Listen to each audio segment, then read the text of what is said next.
자, 그러면 저희가 이제 7시에 시작하기로 한 것이 한 15분 정도 딜레이가 됐습니다. 먼저 그 늦게 시작한 부분에 대해서 사과를 드리고요. 오전 이제 그 오후에 4시에 저희가 이제 2차 포럼을 진행을 했고요. 그때는 이제 경의선 공유지를 사례로 하는 신진 연구자 두 분을 모셔서 이 경의선 공유지를 대상으로 하는 연구 작업의 취지 그리고 저희 운동의 어떤 시사점에 대한 이야기들을 좀 들었고요. 이번 시간에는 요 앞에 이제 크게 보이시죠? 예. 아주 이쁜 잡지가 하나 있습니다. 문화과학이라고 하는 잡지인데요. 그 잡지가 2020년 봄으로 해서 커먼즈라고 하는 것을 이제 특집으로 해서 나왔습니다. 그리고 오늘 이 자리에 그 커먼즈 특집 후에 기고를 해주신 분들을 모셨고요. 소개는 간단하게 좀 드리고 이렇게 시작하는 게 좋겠습니다. 일단 이쪽부터 예. 아니요, 제가 소개할 겁니다. 너무 긴장하지 마세요. 네. 이번 그 커먼즈 특집에 포퓰리즘 시대 도시 커먼즈 운동과 정치의 재구성이라고 하는 글을 써주신 이승원 선생님이십니다. 네. 그리고 커먼즈 다른 삶의 직조를 위하여 해서 피시털로부터 읽기라고 하는 글을 써주신 이광석 선생님. 네. 그리고 이제 이쪽으로 가겠습니다. 커먼즈의 이론적 지형이라고 하는 제목의 글을 써주신 권범철 선생님. 네. 그리고 문화 커먼즈와 공유 성북 원탁 회의의 실험이라고 하는 글을 써주신 이원재 선생님을 이렇게 모셨습니다. 예, 각자 이제 마이크. 예. 예, 그 극성 팬이 있는 예 선생님입니다. 저희가 각자 또 그 쓴 글에 대한 어떤 내용들은 좀 이따 얘기를 할 거기 때문에 이분들이 도대체 뭐 하시는 분들인가는 방송을 통해서 확인하시면 좋을 것 같습니다.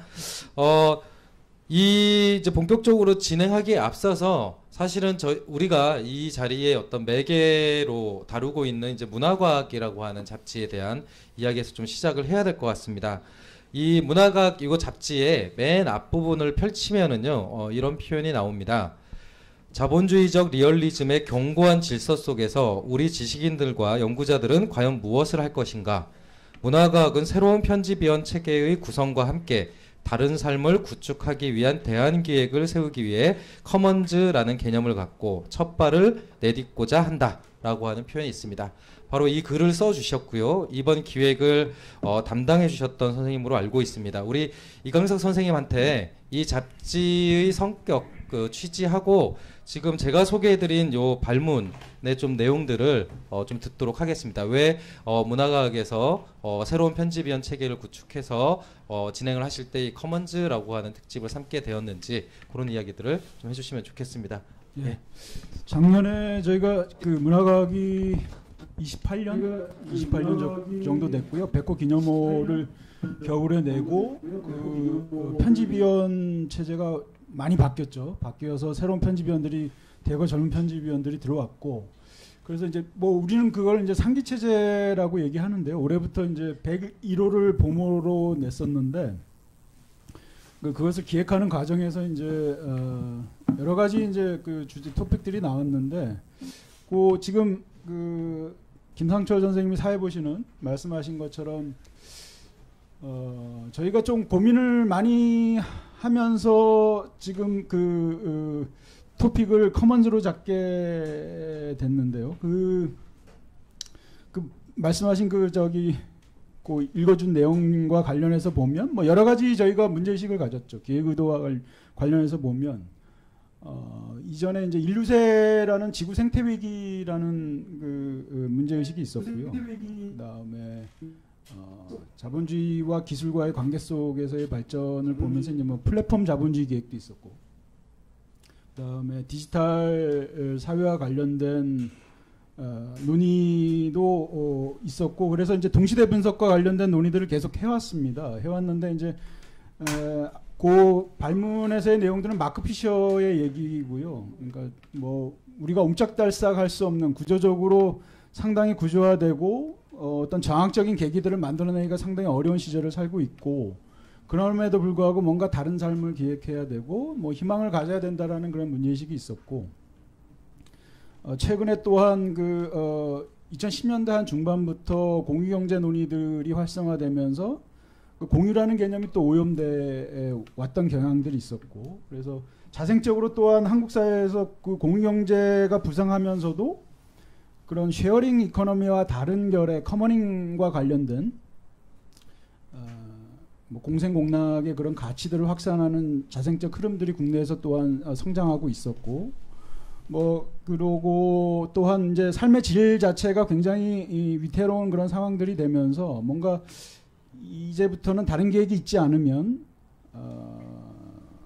우리 삶의 그 환경 반경이 굉장히 상당히 악화될 수밖에 없다라는 것들을 많이 인식을 하고요. 그래서 이제 커먼즈라는 주제를 잡게 된 계기가 됐습니다. 편집위원 체계가 확 바뀌게 된 건가요?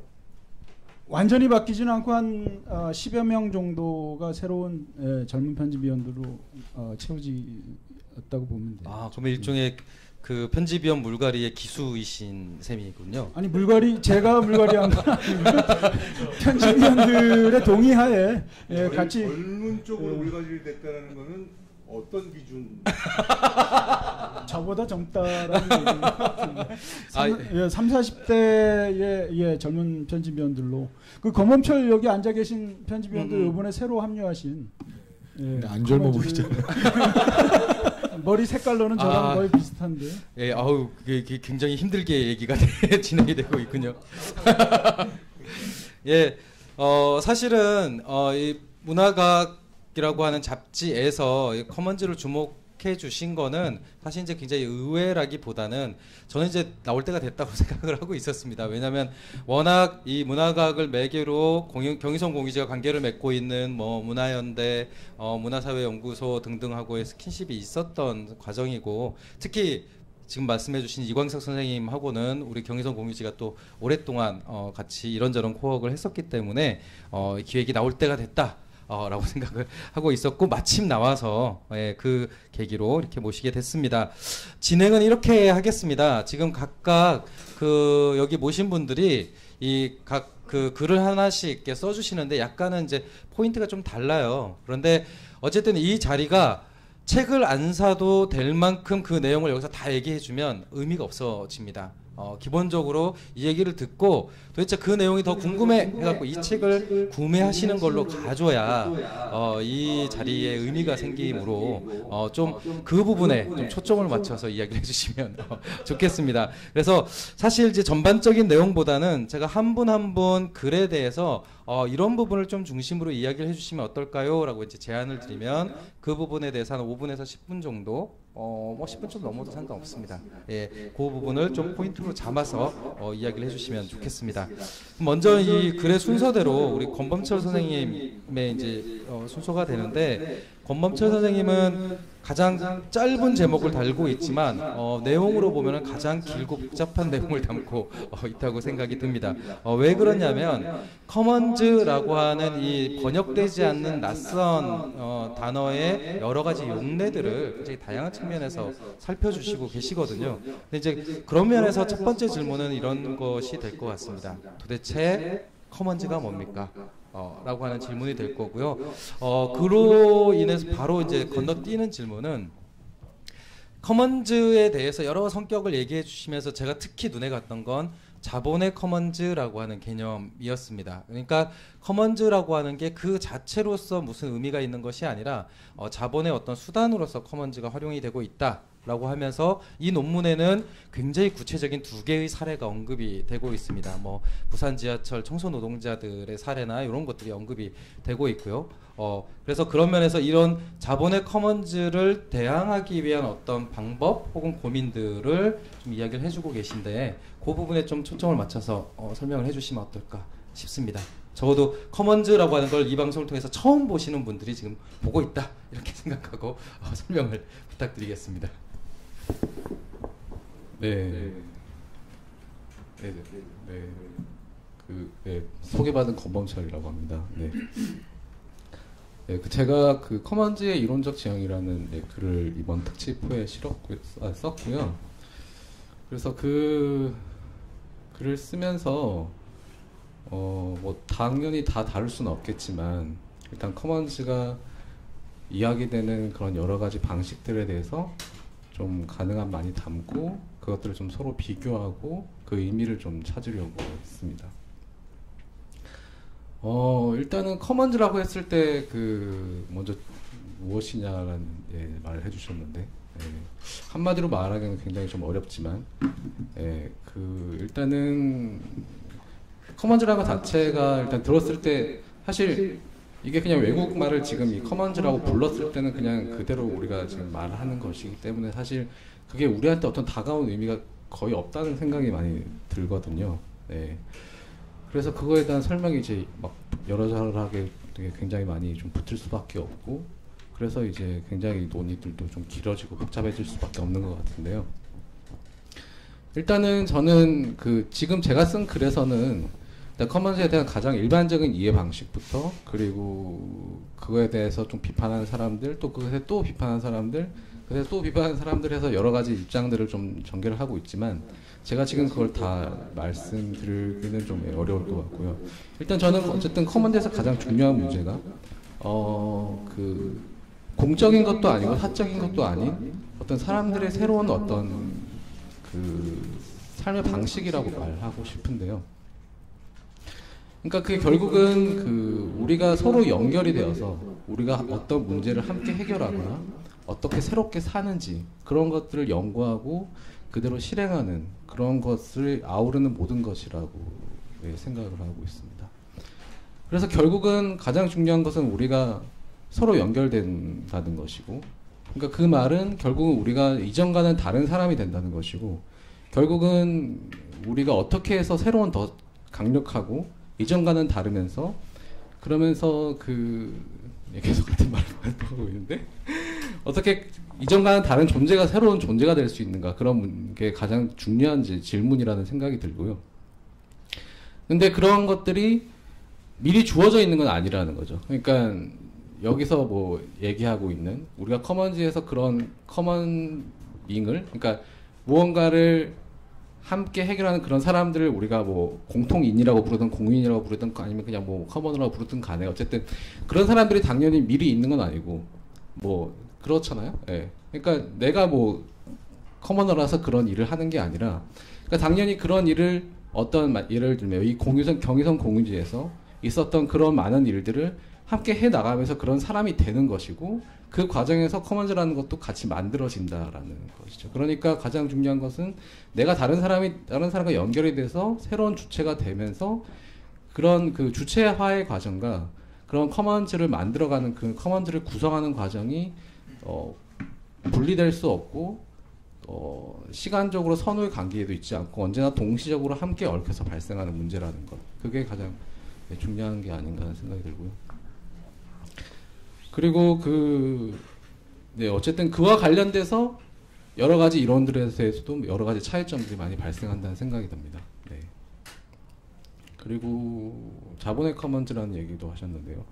그러니까 그 자본의 커먼즈라는 것은 그러니까 이 커먼즈라는 것이 결국 우리가 서로 연결이 돼서 어떤 문제를 함께 해결하고 나는 과정이라고 어떤 과정이라고 생각했을 때 그런 과정이 그 어떠한 결과를 낳을지는 미리 정해져 있지 않다라고 보면은 그게 결국은 다른 식으로 전유될 수도 있다라는 그 위험에 대해서 얘기를 하는 것인데요. 특히 제가 쓴 글에서는 그런 그 문제의식을 많이 갖고 있는 사람이 대표적으로는 뭐 조지 카펜티스라든지 실비아 페데리치 이런 사람들을 들 수가 있을 텐데요.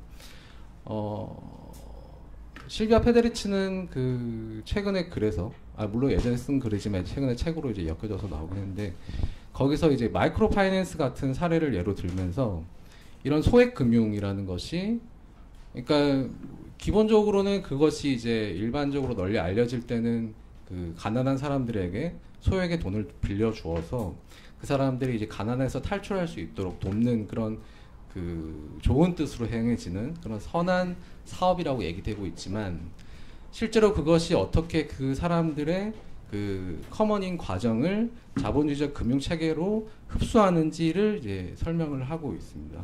그러니까 예를 들면 마이크로 파이낸스의 그 메카라고 할 수 있는 방글라데시에서 우리가 알고 있는 그라미네네 같은 게 다 거기서 시작된 것이잖아요. 그러니까 뭐 노벨 평화상 하여튼 노벨상까지 받았던.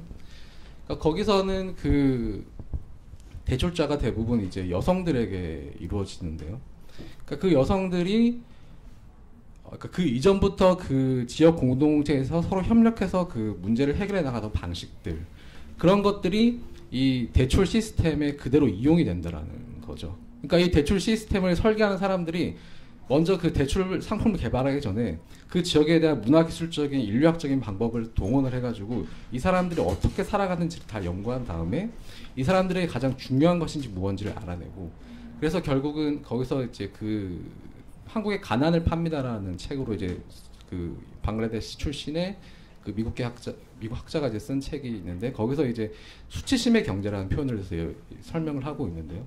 그러니까 그 돈을 이제 계속 회수를 하기 위해서 그 가장 중요한 게 여성 개인에게 주는 게 아니라 집단에게 대출을 하는 거죠.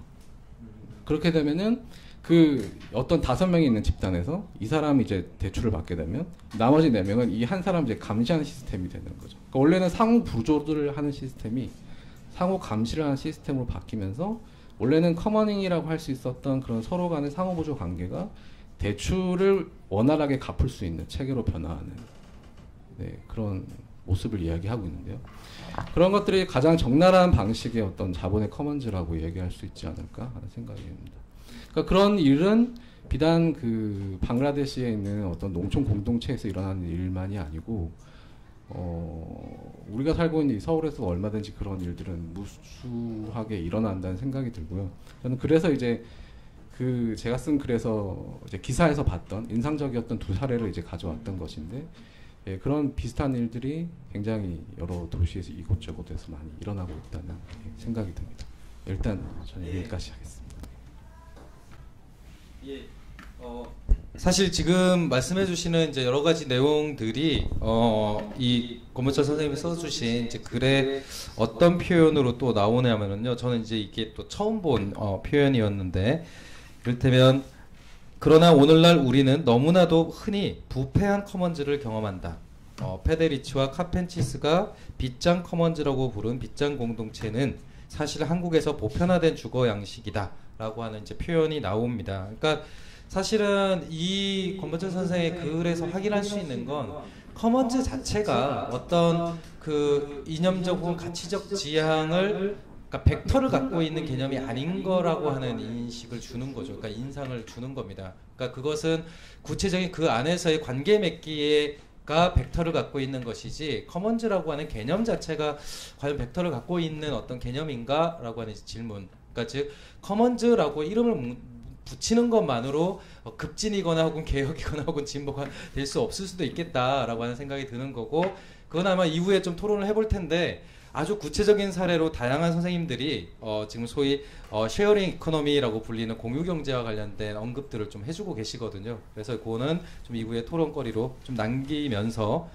다음 선생님을 좀 모셔볼까 합니다. 그 다음엔 이제 지금 이 순서는요, 이 책의 논문 순서입니다. 편집위원 분들의 이 차례를 정하는 그것을, 그러니까 에디팅을 존중해서 이 순서대로 소개를 하고 있습니다. 2번째는 커먼즈의 다른 삶의 직조를 위하여, 그래서 피지털로부터 읽기라고 하는 제목인데요. 특히 그 이광석 선생님께 좀 부탁을 드리고 싶은 건, 거의 이제 이 글들 중에서 유일하게 소위 그 디지털과 관련된 공유, 그러니까 특히 디지털 커먼즈와 관련된 굉장한 관심 혹은 그 분석이 있습니다. 그것을 피지털이라고 하는 개념으로 또 설명을 하고 계시거든요. 근데 이제 그 중에서 사실 왜 디지털 요 부분이 이 커먼즈 얘기가 그렇게 중요하지라고 했을 때 저는 사실 이제 인문계잖아요. 그래서 이걸 잘 모르기 때문에 요 예를 한번 들고 설명을 해주면 어떨까 싶어서 갖고 왔는데, 닷컴의 광풍에도 불구하고 여전히 살아남은 자유 소프트웨어 재단의 라이센스 규약 체계인 GNU 일반 공중 사용 허가서를 보자. 우리는 자유 소프트웨어 공동체의 커머너들이 관리하는 비물질 자원인 커먼즈 라이센스 모델에서 오래전 부족민들의 증여, 수증, 담내로 이어지는 선순환의 증여 커먼즈와 꽤 유사한 특성을 발견할 수 있다. 이렇게 표현을 하는데 사실 저는 이 두 개의 사례를 다 모르고 있습니다. 그러니까 GNU 일반 공중 사용 허가서라고 하는 시스템이 실제로 우리 삶에 어떻게 영향을 주고 있는지도 모르고 있고 또 이 증여의 커먼즈라고 하는 형태 오래된 부족민들의 이것들이 어떻게 작동되는지 잘 몰라요. 그래서 아마 이거를 좀 쉽게 설명을 해주시면 왜 이 디지털 자원이 공유지 뭐 커먼즈 얘기할 때 많이 얘기되는구나를 좀 접근하는 데 도움이 될 것 같고요. 특히 이 피지털이라고 하는 개념을 중심으로 해서 좀 이 글을 요약을 해주시면 좋겠다라는 생각이 좀 들었습니다. 네, 부탁드리겠습니다. 그 말씀하신 관련된 내용은 그 부족민에 있어서의 인간간의 관계성이라는 게 이제 커먼즈에서의 인간관계하고 좀 비슷하다라는 느낌이 많이 들거든요. 그러니까 보통 보면 사람 간의 관계가 이제 금전이나 보상이나 특히 이제 금전적 보상에 의해서 서로 관계성을 맺고 특정의 노동을 제공하면 거기에 이제 리워드로 돈을 화폐를 받는 방식일 텐데 이제 과거 부족의 그 생활 습관을 보면 그들의 삶을 보면 특정한 답례가 없더라도 사랑이나 여러 가지 우정적 행위나 아니면 부족 간의 어떤 관계성에 의해서 대가 없는 어떤 뭐랄까 증여 행위들을 하거나 이런 것들이 있어 왔거든요. 그래서 사실은 그런 행위들이 사실은 비시장적 경제의 유형들이고 그것이 기존에 우리가 자본주의에서 화폐에 의해서 모든 것이 구획되고 양화되는 그런 관계성들을 깰 수 있는 중요한 어떤 사실적 근거들이 된다라고 보는 것이고 그 점에서 최근이 아니죠. 꽤 오래전부터 80년대부터 자유소프트웨어 운동 리차드 스톨만이 주도했던 그 재단 자유소프트웨어 재단에서 라이센스 규약 자체가 그 부족과 같은 그런 형식들을 라이센스의 철학을 갖고 있는 거예요. 그래서 예를 들면 코드를 처음부터 특정의 프로그래밍 코드를 짤 때 소프트웨어 코드를 짤 때 이것은 거기에 어떤 코드를 덧붙이더라도 여러 사람들이 같이 쓰게 하는 거기 때문에 이것을 사유화해서는 안 되고 덧붙이는 사람 개발자는 또 다른 사람이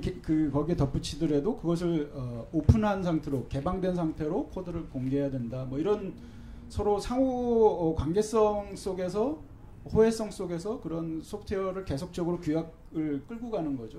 그게 이제 일종의 자본주의의 사적 재산 체제 내에서 지적 재산권 체제 내에서 안에서 작동하는 어떤 그 대안적인 부족 철학과 같은 그런 사랑에 기반한 호혜성에 기반한 소프트웨어 철학이라고 보시면 좋을 것 같고요. 그러니까 그게 일종의 강제 구약이죠. 그러니까 페널티에 의해서 작동되는 규약은 아닌 거죠. 페널티는 아니 강제적인 법적인 라이센스 규약이라고 보시면 되겠죠. 한번 오픈을 해놓으면 다른 사람도 거기에 오픈을 해야 되고 만약에 이제 오픈을 하지 않고 그것을 상업적인 용도로 사유한다든가 그러면 이제 법적 소송이 들어갈 거고 그것을 이제 그 사적으로 수취한 사람한테는 이제 응당한 거기에 대한 벌금을 문다든가 법적 제재가 있겠죠. 이제 거기에서 얻는 개발자들이 얻는 이득은 리워드는 대체로 보면 이제 명예나 자기가 특정의 프로그램들을 계속 덧씌워서 새롭게 만들었을 때 그 개발자 그룹 내에서 얻는 명성 같은 게 있잖아요. 이제 그런 것들을 획득했을 때 느끼는 자부심 이런 게 있는 거죠. 그래서 사실은 최근에 아니고 몇 년 전까지 꽤 유명했던 게 이제 스팀잇이라고 그래서 우리가 글을 쓰거나 아니면 특정 댓글을 달거나 반응을 하면 왜 코인을 블록체인 기술에 의거해서 보상을 하는 행위였잖아요. 굉장히 민주적인 보상 행위라고 우리는 알고 있는데 거기에서의 세계는 완전히 이제 블록체인에 의한 코인들을 주는 그런 아주 정확한 양화된 그런 그 세계죠. 그러니까 보상 체제는 굉장히 민주적으로 이루어지는데 실제 이제 부족민들이 가지고 있었던 혹은 커먼즈의 예전에 우리가 비자본주의적 혹은 탈자본주의적 그런 시스템 안에서 작동하는 원주민이나 부족민들이 가지고 있는 호혜성과 같은 원리들은 스팀잇에서는 사실상 작동하기 어려운 거죠. 그러니까 보상을 받지 않고라도 내가 누군가에게 주고 싶거나 그것을 널리 알리고자 하는 행위를 하는 사람한테는 사실 그것들이 그 정확한 코인의 계산에 의한 리워드가 자기한테 별로 필요가 없잖아요. 그런 시장 체제하고는 다르지만 약육강식의 세계하고는 다르지만 정확하게 뭔가 보상을 받는데 화폐로 받는 것이 과연 민주적인가라고 했을 때 우리가 다양한 이제 좀 옵션들을 놓는다고 한다면 사실은 그런 그 보상받지 않고도 자기가 어떤 그런 그 사회적 가치 혹은 그 호혜성의 가치들을 얼마든지 표현할 수 있는 그 화폐적 보상이 아닌 방식으로도 가능하다라고 봤을 때 스티믹과 같은 그런 시스템이 완벽한 그런 그 우리가 구상하는 혹은 GPL 아까 라이센스 인용문을 드셨는데 거기서 구상하는 세계하고는 조금 다른 세계일 수가 있겠다라는 생각이 듭니다. 근데 정확한 투명한 그런 보상의 관계성들을 회복하는 데 있어서는 그런 블록체인의 기술이 뛰어날 수가 있겠죠. 근데 이제 그 외에 사랑이나 명예나 이런 호혜성이나 공생의 가치나 이런 것들이 비물질적 가치들을 완전히 구현하는 데 있어서는 블록체인이 가지고 있는 나름의 한계가 있다라고 이제 볼 수가 있겠습니다. 예. 디지털만 우리가 물질 세계가 보통 우리 이제 인터넷의 90년대 중반에 뭐 이렇게 인터넷 세계가 열리면서 사실은 뭐 사적 가치들이 이제 온라인으로 이렇게 올라갔잖아요. 사실은 닷컴이라는 게 바로 그런 질서고 현실의 물질 논리나 권력 논리들이 이제 온라인 공간 속에서 다 착근되고 거기 상호 사실은 우리가 이제 발딛고 있는 현실의 논리 자체가 확장된 국면이라고 사실 볼 수 있죠. 뭐 디지털을 다른 가상 공간이나 또 다른 세계로 우리가 설정하는 이유는 이제 사실은 그걸 디스크립티브하게 묘사하기 편한 방식으로 이제 또 다른 세계가 있는 것처럼 얘기는 하지만 어쨌거나 이제 현실의 확장체로서의 디지털 얘기들 많이 했던 거고 이제 그런 게 통신문화서부터 80년대 중반부터 90년대 중반 인터넷이 열리면서 상업 인터넷이 열리면서 현실 권력의 확장으로서의 디지털 공간이 열린 거죠. 근데 이제 피지털은 뭐 제가 피지털하는 얘기들 많이 들으셨을 텐데 제 용어는 아니고 마케팅 용어이고요. 그러니까 예전에 이제 현실 공간에서 마케팅을 특정의 상품을 가지고 했었는데 갑자기 온라인 공간이 열리면서 거기서도 마케팅이나 광고 홍보를 할 수 있는 여건이 형성이 된 거죠. 근데 같은 상품을 양쪽에 하다 보니까 이 두 가지의 광고 효과들이 어떻게 서로 연결이 되고 상호 어떤 효과가 더 뛰어난지 뭐 어떤 상호 그 시너지가 있는지 등등을 마케터들이 고민하다가 나온 용어가 피지털이라고 합니다. 애초는 이제 마케팅적인 용어고요. 발상은.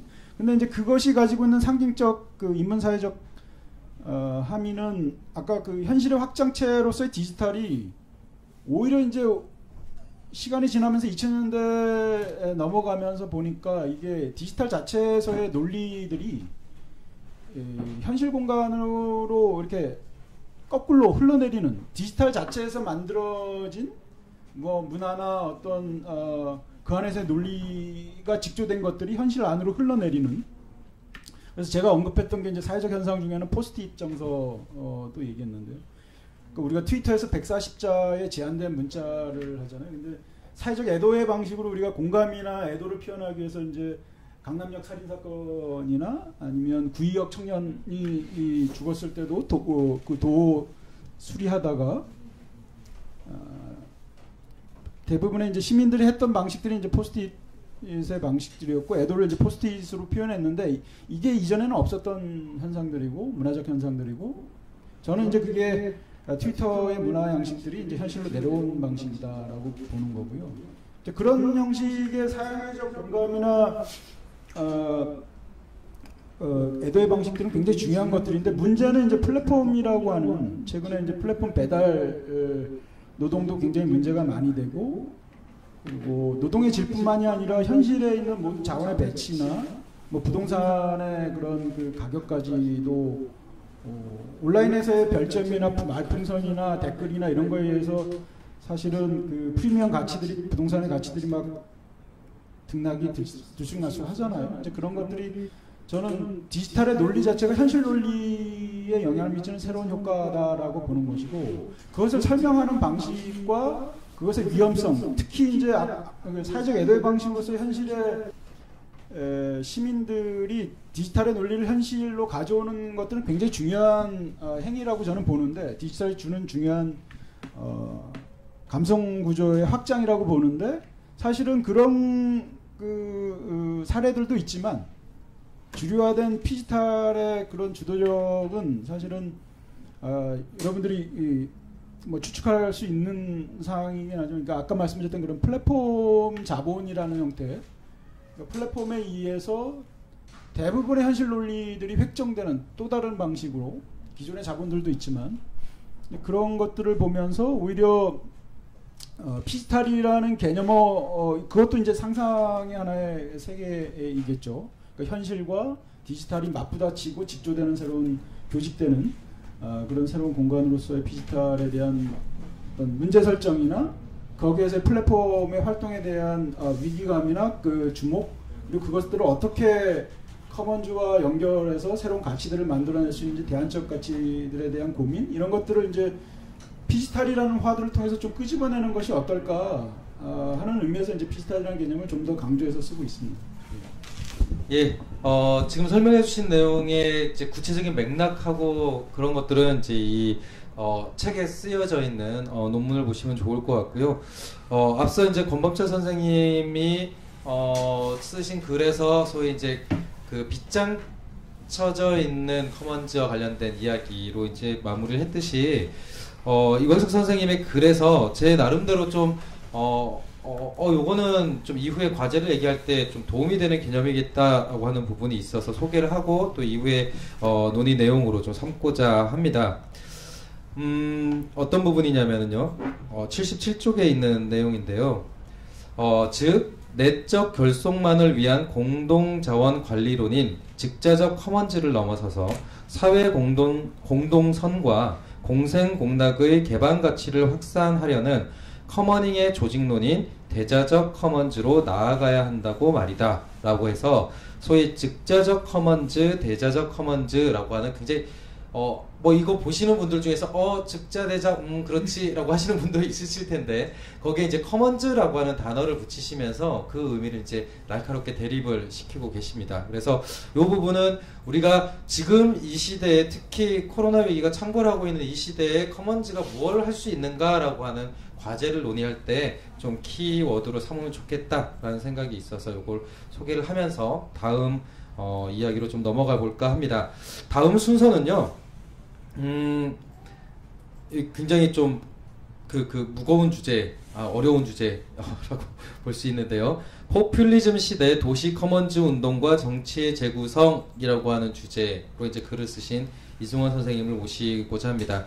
사실 포퓰리즘이라는 단어는 우리가 너무 익숙하게 알고 있는 단어입니다. 그런데 거기 그 포퓰리즘 시대를 진단하면서 이제 도시 커먼즈와 관련된 이야기들을 먼저 꺼내고 계시거든요. 근데 이제 제가 좀 흥미롭게 봤던 부분은 어떤 표현이 있냐면요, 이 글에 신자유주의 정치 세력을 위기에 빠뜨린 포스트 민주주의 시대에 전통적인 좌파 정치 세력마저 정치적 위기에서 벗어나지 못하는 이유, 즉 앞에서 던진 질문에 대한 답을 다음과 같이 제시해 본다 라고 하면서 이제 5가지 정도의 이야기를 푸시는데, 이 소단락의 제목이 뭐냐면요, 자원 없는 좌파라고 하는 제목입니다. 그러니까 저는 사실 이 포퓰리즘 시대에 이 글에서 이승원 선생님께서 좀 제안하고자 하는 것이, 소위 포퓰리즘을 좌파적 계기로서 활용을 하고자 했을 때 소위 자원 있는 좌파로서 이 커먼즈를 자원화하는 방식으로 그런 정치 계획을 얘기하시는 것이 아닌가라고 하는 생각이 좀 들었고요. 그런 의미에서 뒤에 이어지는 도시 커먼즈 운동이라고 하는 개념이 좀 와닿았습니다. 그래서 이승원 선생님께 좀 부탁을 드리는 것은 포퓰리즘이라고 하는 정치 현상에 대한 좀 개괄적인, 누구도 알 수 있는 할 수 있는 표현으로 설명을 해주시고, 특히 자원 없는 좌파라고 하는 개념에서 이 자원 없는 좌파라고 하는 걸 키워드로 해서 여기에서 왜 도시 커먼즈 운동으로 연결이 되는지 이 부분을 좀 이렇게 요약을 해주시면 어떨까라고 하는 주문을 드립니다. 예, 우리 선생님 마치겠습니다. 무거운 거리라 해서 순간 제가 제 몸을 잠깐 보겠습니다. 일단 포퓰리즘에 대해서 간단하게 말씀을 드려야 될 텐데 이게 될지는 모르겠습니다. 일반적으로 포퓰리즘 하면은 이번 선거 국면에서도 종종 회자가 됐어요. 그러니까 특히 이제 재난지원금을 낸다라고 할 때, 혹은 어떤 뭐 세금을 감면한다라고 할 때 상대 정당에서 그 포퓰리즘 아니냐라고 얘기를 해요. 저는 속으로 그 포퓰리즘 맞는데라고 이제 하는데, 근데 그 상대방 정당이 또 우리 포퓰리즘 아니다라고 또 얘기를 해요. 근데 저는 궁금한 게 이들이 과연 포퓰리즘이 뭔지를 알고 이러는 건가? 사실 굉장히 좋은 거거든요. 그러니까 한국에서 포퓰리즘을 이제 커먼즈도 왜 이제 한국어로 번역하는 거에 대해서 논란이 있는 것처럼 포퓰리즘이라는 표현 이외에 다른 표현을 잘 안 쓰려고 합니다. 몇 가지 표현들이 있습니다. 그것은 이제 인민주의, 또 뭐 대중주의. 근데 이제 그 최근 선거에서 핑퐁했던 그 의미는 대중영합주의로 이제 표현을 하고 있습니다. 근데 여기서 대중영합주의라는 건 대중들을 살살 달래는, 근거 없이 살살 달랜다라는 이제 뜻으로 표현을 쓰는데, 그러면 왜 그 기존 제도 정치인들은 왜 포퓰리즘에 대해서 굉장히 민감하고 그러니까 혐오적인 반응을 하는가라는 거예요. 그건 뭐냐면 포퓰리즘이라는 정치 현상은 사실은 그들에게 있어서는 굉장히 무서운 정치일 수 있기 때문에, 그들의 한계를 드러내기에는 너무너무 좋은 카드일 수 있기 때문에 그렇다고 생각을 해요. 보통 이제 포퓰리즘 하면 세 가지 특징을 나눕니다. 하나는 엘리트 대 대중, 우리가 뭐 노동계급, 자본계급 이런 것보다도 엘리트 대 대중과의 대립, 그 다음에 하나가 그 카리스마 지도자의 출현이라고 보는 게 있고, 또 하나가 기존 제도를 넘어선, 약간 불법이기도 하고 탈법이기도 하고 기존 제도로는 설명이 안 되는 어떤 정치 운동. 이 사람들이 왜 기존 정당 운동을 안 하고 막 우르르 몰려다니다가 저기 뭐 예를 들어서 뭐 최근에 뭐 데모당도 이렇게 있지만은 그런 현상들도 이제 있단 말이죠. 근데 여기서 왜 그러면 엘리트와 대중이라고 했는가? 그럼 엘리트는 누구인가죠? 저는 간단하게 엘리트는 자원, 지식, 그리고 어떤 그 판단 절차를 독점하는 집단이 엘리트라고 보는 거예요. 그러니까 이들은 몇 명 없거든요. 그리고 사실은 그렇기 때문에 이들에게 의존을 해야만 하는, 법적 자문을 구하든 아니면은 뭘 학교에 입학을 하기 위해서든, 혹은 우리가 뭐 전월세를 내면서 그 집에 들어가기 위해서라도 그들에게 우리가 의존해야만 하는 그러한 수동적인 주체가 여기서는 이제 대중이었던 거죠. 근데 이것이 공정성이 깨져나가고 실질적으로 어느 정도 신뢰를 주고받는 그 관계가 깨질 때 대중과 엘리트가 적이 되는 경우들이 이제 많이 있잖아요. 이제 그렇게 되는데, 이 신뢰가 깨진다는 건 뭐냐면은 사실 모든 절차는 엘리트들이 만듭니다. 지금 우리 사회에서 뭐 의회에서 법을 만들기도 하고 행정부에서 어떤 무슨 뭐 협약을 만들기도 할 때 엘리트들이 사실상 최종적으로 결정을 집니다. 근데 이것이 주는 어떤 그 불공정성이라든가 부패라든가 불합리성이 도저히 이제 참지 못할 경우에 사람들은 그 사람에 대한 신뢰를 넘어서서 그 사람이 합리적이라고 판단하는, 사용하는 그 제도 자체에 대해서 이제 우리가 불편하게 생각하는 거죠. 그러니까 아주 뭐 최근에 예로서는 이제 민간 위탁을 하면서 요즘 이제 공공이 그 시민들에게 많은 이제 그 어떤 뭐 시설이라든가 이런 것들을 이제 부여를 하는데, 이것이 처음에는 이제 관이 민이랑 같이 민관 협치를 수평적으로 하는거나 했더니 계속 길들이고 뭐 이런 답답한 분들이 있잖아요. 그래서 처음에 이렇게 공무원 개개인들을 미워하다가 이제는 이 제도는 아니다라는 판단을 하게 되는 겁니다. 그러다 보면은 이제 이 제도를 넘어서는 우리가 어떤 흐름들을 만들어 가잖아요. 그래서 보통 이제 민간 위탁하고 있는 조직들이 그렇게 관리하고 있는 어떤 공간이라든가 어떤 시스템들을 자신들 스스로 자산화를 하려고 합니다. 그래서 새로운 제도를 만들려고 하는 거죠.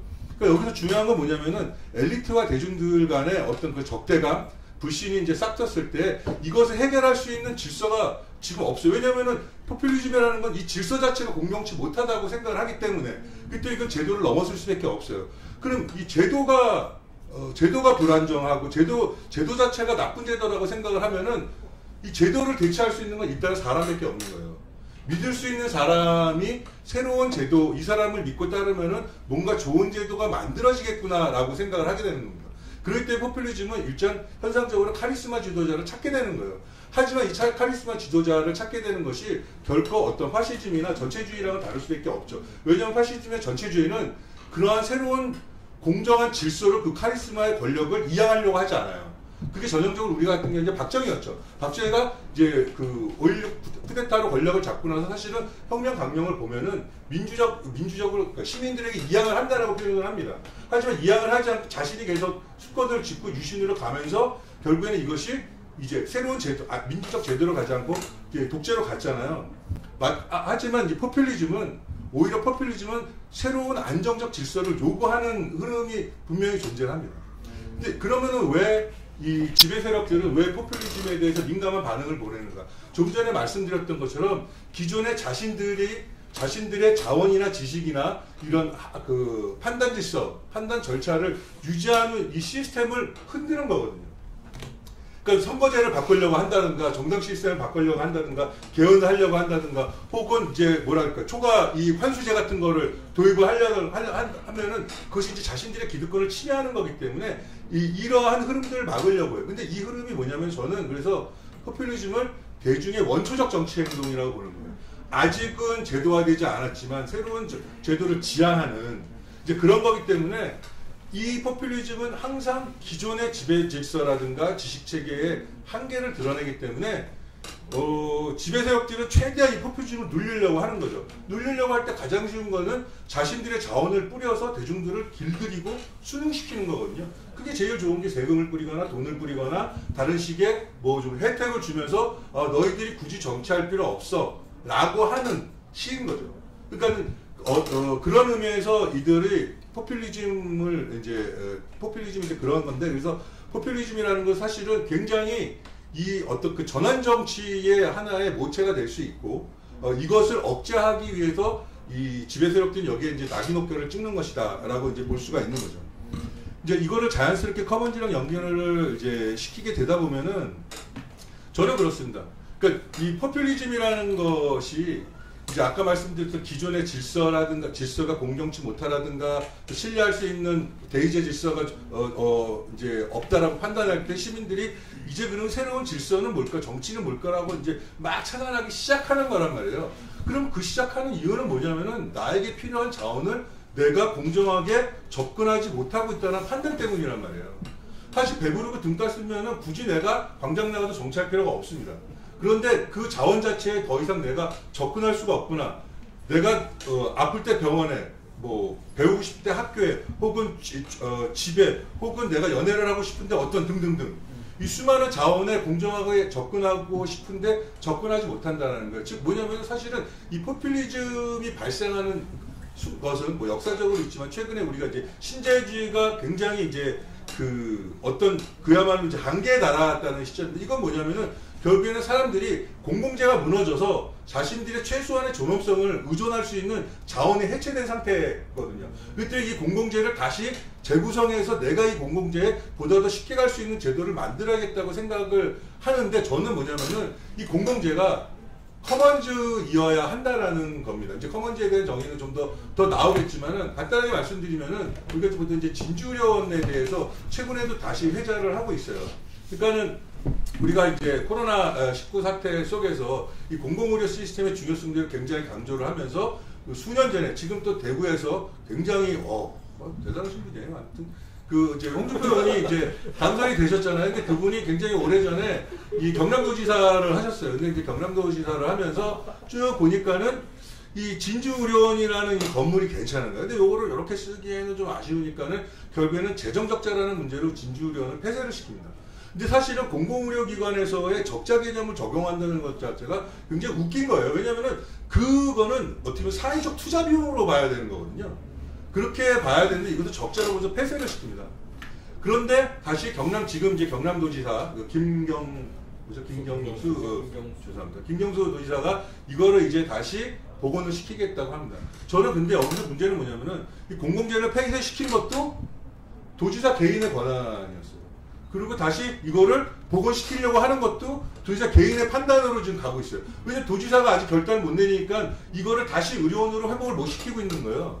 이건 철저하게 사실은 공공이라는 이름으로 사용하고 있는 사적 권력, 이걸 사유화시키고 있는 거죠. 저는 공적 사유화라는 표현을 쓰고 있는 겁니다.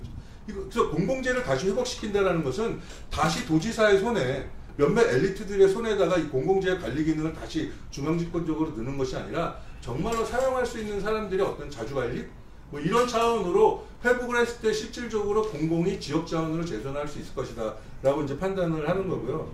그런 의미에서 봤을 때 그럼 좌파는 자원이 왜 없는가라고 이제 봤을 때 92년도 대선 때 그 민중의 국제적 정치 세력화라고 하는 아주 오래전 낡은 경구 같은 구호를 외치면서 출마했던 이제 백현 선생님이 계십니다. 최근에 좀 유독하시다 그래서 먼저 걱정은 되는데 이분이 출마하셨을 때에 당시에 전국에서 받은 모든 투표, 뭐 저희도 막 하숙집 전체 막 빼고 막 그랬었는데 그때 받았던 게 0.3%였어요. 지지율이.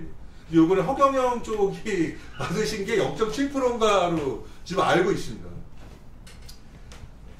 뭐 그렇게 생각하면은 참 뭐 여러 가지 좀 마음감이 교차하고 있는데요. 그러니까 좌파가 사실 그때부터 그 당시에 소위 말해서 이제 민중당이라는 데 한겨레당도 있고 또 백현 후보가 나오기도 하고 쭉 하면서 근데 이제 2004년도에 그 민주노동당이 이제 진출도 하고 했습니다. 근데 그동안에 좌파가 좌파 혹은 진보 정치 세력들이 뭐 이렇게 나름 정치를 했는데 맨날 선거 때면 깨지고 뭐 하면은 빚덩이에서 나 이제 정치 안 할래 낙향할래 이러고 이런 것들 과거에는 그거지 막 풍찬 노숙이라고 굉장히 아름답게 이제 표현을 했었어요. 근데 사실 그 풍찬 노숙이 아니었어. 근데 그 당시에 풍찬 노숙이라고 쓸 수 있던 것은 자신들이 기대할 수 있는 자원이 있다. 그 뭐냐면은 우리가 노동조합을 만든다면, 우리가 전노역을 만든다면, 우리가 민주노총을 만든다면 그것이 우리의 커먼즈가 될 거라고 사실은 그때 생각을 했었고 그것을 기반으로 우리가 정당도 만들고 권력도 잡을 수 있을 거라고 생각을 했었습니다. 사실 그래서 민주노동당이 초기에 만들어질 때 당시에 민주노총이 정치위원회를 만들면서 초기에 이제 그 20세기 초, 19세기 말에 이제 영국의 노동당 모델을 많이 채용을 하고 있었던 거죠. 자기의 자원, 근데 그 자원은 무엇이었냐? 자본주의적 자원이 아니었던 거죠. 근데 지난 30년 동안 소위 말하는 특히 이제 진보정당을 기준으로 봤을 때 저는 노조도 마찬가지인데요. 이들이 뭔가 자원을 확보했다고 얘기해요. 의석수가 늘었다, 무슨 뭐 자신들이 민주노총 무슨 뭐 건물에 뭐 들어가 있다, 뭐 무슨 기금을 많이 받았다는데 이 자원들이 사실은 자본주의적 자원들인 거예요. 자본주의적 방식으로 얻었고 자본주의적 방식으로 사용하는 그리고 선거라는 가장 그 자유주의적이고 자본주의적인 시스템에서의 소비를 하는 자원들이라는 거예요. 그러니까 이거는 그랬을 때 과연 이 진보 세력이 이러한 뭐 자본주의 자체를 혹은 자본주의 한계를 넘어서려고 하는 대안 세력인데 제가 자원 없는 좌파라고 얘기하는 거는 대안적 자원을 갖고 있는 좌파냐는 질문을 던지고 싶은 거예요. 그래서 30년 전에는 그게 뭐 노조였고 뭐였고 협동조합이었고 이렇게 얘기할 수 있었는데 지금의 좌파들은 그런 자원이 없다라는 거예요. 첫째는 자원이 없다. 근데 있는데? 라고 얘기하는 거예요. 있는데 우리 요번에 선거할 때 뭐 3천만 원 모았는데? 라고 얘기를 해요. 당연히 게임이 안 되죠. 왜냐하면 그들이 갖고 있는 거는 굉장히 기존 질서에서 통용이 되는 자본주의적 자원이란 말이죠. 근데 그 자원은 저쪽이 훨씬 더 많이 갖고 있어요. 훨씬 더 많이 갖고 있기 때문에 그 자원과 그 똑같은 자원으로 경쟁을 하면은 당연히 게임이 안 되는 거죠. 그러니까 뭐냐면은 사실은 진보 세력이라는 것이 30년 전의 정서와 30년 전에 생각했던 그 자원에 대한 대안에 대한 사고방식에서 벗어나고 있지 못한다. 그렇기 때문에 저는 이 지금 신자유주의가 위기고 그 뭡니까 아무튼 선거 직전쯤만 해도 이 보수 두 정당들이 그렇게 정치에 죽을 쓰고 있었어요. 그러면은 이때가 정말로 소위 말하는 진보 세력이 반응을 할 수 있는 절호의 찬스인데 오히려 진보 세력이 꼬꾸라지고 있었다는 건 뭐냐면은 여전히 우리도 혹은 이 소위 말하는 진보 세력들도 그 자원을 가지고서 새로운 자원을 만들려고 하지 못했다. 근데 여기서 더 가슴 아픈 건 뭐냐면 새로운 자원을 만들려고 하는 시도들이 있었습니다. 협동조합하고 뭐 사회적 경제 이런 식으로 했는데 이게 지난 10년 동안 어떻게 했냐면 관제화됐어요. 관제화되면서 사실은 이 수많은 자원들이 오히려 이 국가와 기업의 혹은 뭐 정부와 기업, 국가 시장의 제3섹터에서 시작을 해가지고 이 틈새 니치에서 시작해서 이들을 정복하는 거로 성장을 해가야 되는데 오히려 이 사이에서 길들어져서 국가 시장이 기생하는 흐름에 지금 우리 특히 한국에서는 지금 멈춰져 있는 상황. 근데 멈춰져 있는 상황에서 이제 많은 사람들이 위기의식을 느끼면서 많은 분들이 이제 자산하는가 이제 커머닝으로 이제 가고 있다. 그렇기 때문에 이제 저는 결론적으로 말씀을 드리면은 저는 그래서 이 포퓰리즘 정치 대해서 좀 더 우리가 적극적으로 포퓰리즘이라는 말은 사용하지 않더라도 우리가 기존 질서나 정치 시스템을 급작적으로 대체할 수는 없지만은 이것만이 모든 정치다라고 생각하는 이 지식 체계에는 넘어서야 되지 않겠는가. 이 경성공의지에서 하는 것도 정치고 우리가 수많은 작은 공간에서 하는 것도 정치인데 선거 때만 되면 이것은 다 쓰레기가 돼버리는 이 상황들이 있거든요. 이 정치들을 복원시켜야 되는데 이 복원시키는 것은 그냥 기득권에게 요구하는 것이 아니라 여기가 얼마나 대안 정치들을 만들어낼 수 있을까라는 거고 저는 그래서 이게 아까 이제 권문주 선생님도 말씀하시면 어떤 새로운 삶의 양식으로 바꾼다라는 걸 하는 것처럼 저는 그래서 이 대안 정치 혹은 진보 정치가 커먼즈를 결합을 한다라는 거는 저는 우리가 하는 모든 정치의 핵심은 자유라고 생각하거든요. 자유를 얼마나 확장시키는가, 개인의 자유를 얼마나 타인의 존엄성을 침해하지 않으면서 확장시키는가라고 연결시켰을 때 이 커먼즈는 그 자유를 확장하는데 되게 중요한 토대이고 움직임이 아닌가 생각합니다. 네, 이상입니다. 예, 감사합니다. 그쵸. 이승원 선생님도 팬들이 좀 많이 계시네요. 질문하면 안 돼요, 질문? 나중에. 질문. 커먼즈 관점에서 총선 평가 이런 거 지금 들어야 안 됩니다. 지금 시간이 너무 많이 지났기 때문에 예, 그거는 이후에 마치면서 제가 한번 얘기를 여쭙겠습니다.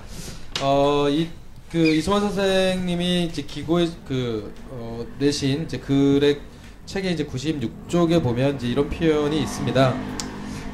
새로운 권리 담론과 이에 필요한 자원, 공간, 관계, 제도를 만드는 이 탈근대적 민주주의 운동은 정형화되고 엄격히 관리되며 공공재와 사유재 이외의 틈이 없는 신자유주의 도시 질서에서 이 질서에 속한 것과는 다른 무언가를 가능하게 만들고 새로운 권리와 새로운 주체의 탄생을 여는 헤테로토피아를 창조해 나간다라고 하는 표현이 있습니다. 그러니까 아마 이게 지금 이승원 선생님께서 얘기하시는 그런 진단의 결과로서 소위 이제 도시 커먼즈 운동을 매개로 하는 좌파 운동의 결과로서 소위 그 이야기를 해볼 수 있는 상이겠죠. 헤테로토피아라고 하는 개념인데요. 어렵죠. 예, 그거는 이후에 좀 더 추가적인 이야기로 한번 풀어보도록 하겠습니다. 자, 많이 기다리셨는데요. 네 번째 이제 선생님을 모시겠습니다. 사실은 이 그 잡지의 글의 순서대로 가다 보면은 사실 이제 두 개의 글이 더 중간에 있는데요. 그게 이제 그 공유지 개념 변화로 본 토지제도로 해서 이제 기고해주신 정경 선생님의 글과 더 힐을 흠모하는 세계에서 아트 커먼즈와 도시 커먼즈라고 하는 글을 써주신 심소민 선생님의 글이 있습니다. 안타깝게도 한 분은 이 자리에 계시지만 모시진 않았고요. 예, 한 분은 모시지 못했습니다. 꼭 봐주시길 부탁을 드리고요. 그 뒤에 그 글들의 뒤를 이어서 있는 글이 문화 커먼즈와 공유 성북 원탁회의의 실험이라고 하는 글입니다. 이 글의 좀 키워드로는요, 제가 좀 제안을 드리고 싶은 부분은 되게 다들 정리를 너무너무 잘해주셔서 놀랍던데 사실 이 글에서는 154쪽에서 155쪽에 있는 부분인데요. 커먼즈에 대한 문화적 접근은 크게 두 가지 측면에서 중요한 의미를 가진다. 먼저 예술, 문화, 기술, 과학 등은 커먼즈와 커머닝을 물질적 자원으로 제한하거나 귀속시키지 않으며 오히려 다양한 주체들의 접근을 보장하거나 보장되어야 할 새로운 생산 양식으로 전환시켜준다. 그리고 다음으로 커먼즈에 대한 문화적 접근은 생산의 영역만이 아니라 생산과 재생산 혹은 생산과 비생산의 이분법을 넘어 통합적인 삶의 차원으로 커먼즈를 확장하고 심화한다. 이 두 가지의 관점을 제안해 주시면서 소위 문화 커먼즈 혹은 문화적 커먼즈라고 하는 개념을 설명을 해 주십니다. 사실 안 그래도 커먼즈 개념도 어려워 죽겠는데 이제 또 거기에 문화적 커먼즈라고 하는 부분을 말씀하시는 것이기 때문에 이 두 가지 제안해 주신 장점을 좀 매개로 해서 왜 문화적 커먼즈라고 하는 개념을 이야기를 하시는 건지에 대한 설명과 여기에 사례로 갖고 있는 공유 성북 원탁 K라고 하는 것에서 어떤 것들에서 그 공유 성북 원탁 K의 어떤 측면에서 문화적 커먼즈를 발견하신 건지 이 부분을 좀 이야기를 해주시면 좋겠습니다. 예. 북토크 패널로 많이 참여해 봤는데 이렇게 내가 쓴 글을 검사받는 것 같은 느낌이 북토크가 처음인 것 같아요. 너의 글을 잘 설명해봐라.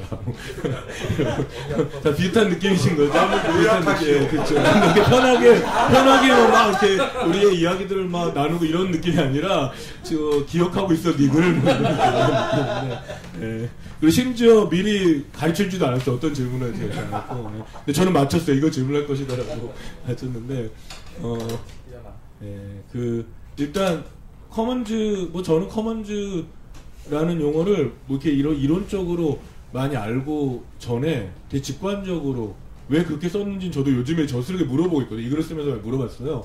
이 공유성부 원탁회 처음 시작할 때 2012년에 처음 이제 썼던 글에 제가 창조적 공유지 이런 얘기 썼는데 뭐 알고 쓴 건 아니고 되게 직관적으로 썼던 것 같고 그리고 이제 이 경의성 공유지 네이밍을 할 때도 그때만 해도 또 이제 이 지금 같은 그 지형은 아니었거든요. 이론이나 논의 지형이. 되게 직관적으로 뭐 썼고, 이제 경의성 공유지를 하면서 이제 뭐 여기 선생님들이랑 또 이제 박배 선생님이라든지 이렇게 연구자들 이론가 선생님들 이제 만나 같이 세미나 이러면서 이제 그 사이에 커먼즈 이론이 굉장히 빠른 속도로 제가 요즘에 서치하기로는 자고 일어나면 한 글씩 나올 정도로 있고 그 글이 나올 때마다 김상철 사회자는 혹평을 하고 있고 굳이 거기 커먼즈를 왜 붙이냐 이러면서 쫓아다니면서 혹평을 하고 있고 오늘 우리한테 굉장히 잘해주는 거예요. 제가 알기로 우리한테 굉장히 잘해주는 거고 제가 알기로 막 찾아가지고 뭐 혹평을 뭐 그냥 지역 사례를 굳이 왜 커먼즈라고 쓰냐고 이러면서 근데 이제 저는 말씀하신 대로 뭐 문화 운동이나 뭐 문화 연구, 뭐 문화 정책 이런 걸 많이 하던 사람이고 이 주제에 많은 관심을 갖고 있다 보니까 이제 조금 의무감을 갖게 됐어요. 뭐 문화적 관점에서의 접근이 또 그리고 사실 별로 없어요. 제가 알기로 뭐 이 선생님한테도 많이 여쭤보고 또 얘기해 보는데 오히려 디지털 쪽이나 디지털 문화 쪽 몰라도 그냥 문화 쪽의 접근이라는 게 커먼즈론에서 굉장히 없고 저 같은 사람이 봤을 때 여전히 굉장히 경제적인 관점 그리고 물질성 중심의 논의들 물론 이제 비물질적인 커머닝이나 커먼즈에 대한 얘기들이 점점 많이 되지만 그래서 이제 문화적 접근이 필요하다고 생각했고 질문하셨던 두 개는 이제 이걸 쓰면서 고민을 많이 했던 부분이긴 한데 하나는 뭐 말씀드린 것처럼 여전히 커먼즈 공유지라는 용어 쓸 때 이런 거 잘 모를 때도 계속 이거는 물질에 대한 땅에 대한 얘기만은 아니에요. 얘기를 많이 했었거든요. 공유지가 꼭 땅을 말하는 거 아니에요. 근데 뭐 지가 들어있는데 땅 아니야 하니까 되게 좀 그랬는데 그런 거죠. 물질성만이 아닌 굉장히 다양한 이성환 선생님 말씀을 좀 받아서 얘기하면 되게 많은 이 자원 저도 그거 되게 많이 이제 이따 조금 사례 얘기할 때 하겠지만 자원이라는 것을 우리가 너무 물질적으로만 생각한다. 이성환 선생님이 그렇다는 뜻이 아니라 우리 욕망인 거 같아. 땅에 대한 욕망이 약간 이렇게 반영이 된 거 같아. 그거에 대해서는 이제 좌파 포퓰리즘 외에는 좋은 책이 있어요. 그 책에 이제 많은 내용들이 있기 때문에 그 책을 보시면 되고 제가 하고 싶은 얘기는 이제 물질성만이 아닌 다양한 것이 있고 심지어 그 물질성을 현대 자본주의에서 구성하는 것도 비물질적인 관계나 가치에서 많이 진행된다. 대표적인 게 우리 지금 하고 있는 이런 유튜브 같은 거죠. 굉장히 물질적이면서도 이 자원을 누가 획득하니 이럴 때 굉장히 소위 문화라고 말하는 그걸 누군가는 뭐 여전히 상부구조라고 생각하던 누군가는 뭐 비물적이라고 표현하던 뭐라고 표현하던 그런 비물적이 많기 때문에 이 커먼즈 이론의 확장성이나 그게 자본주의도 확장성이던 대안적이고 비판적 확장성이던 문화나 예술이나 그 심소민 선생님 글도 굉장히 좋은 글이라고 저는 생각하는데 이제 그런 작품들이 많이 늘어나야 되고 그런 것들이 기존의 공유지의 비극처럼 물질성 중심으로의 논의에 대한 확장성이나 다양한 가치를 가져올 거다라는 것들이 이 접근의 전제고요.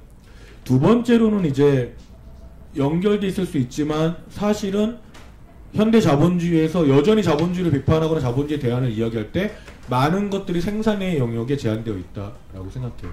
근데 실제 많은 것은 라이프 스타일이나 뭐 삶이나 이런 것처럼 두 번째 생산이라고 표현하던 아니면은 그게 두 번째 스타일과 연결돼 있겠지만 그 비생산 혹은 소비의 영역이라고 말하는 그런 삶의 영역에서 굉장히 많이 이루어지거든요.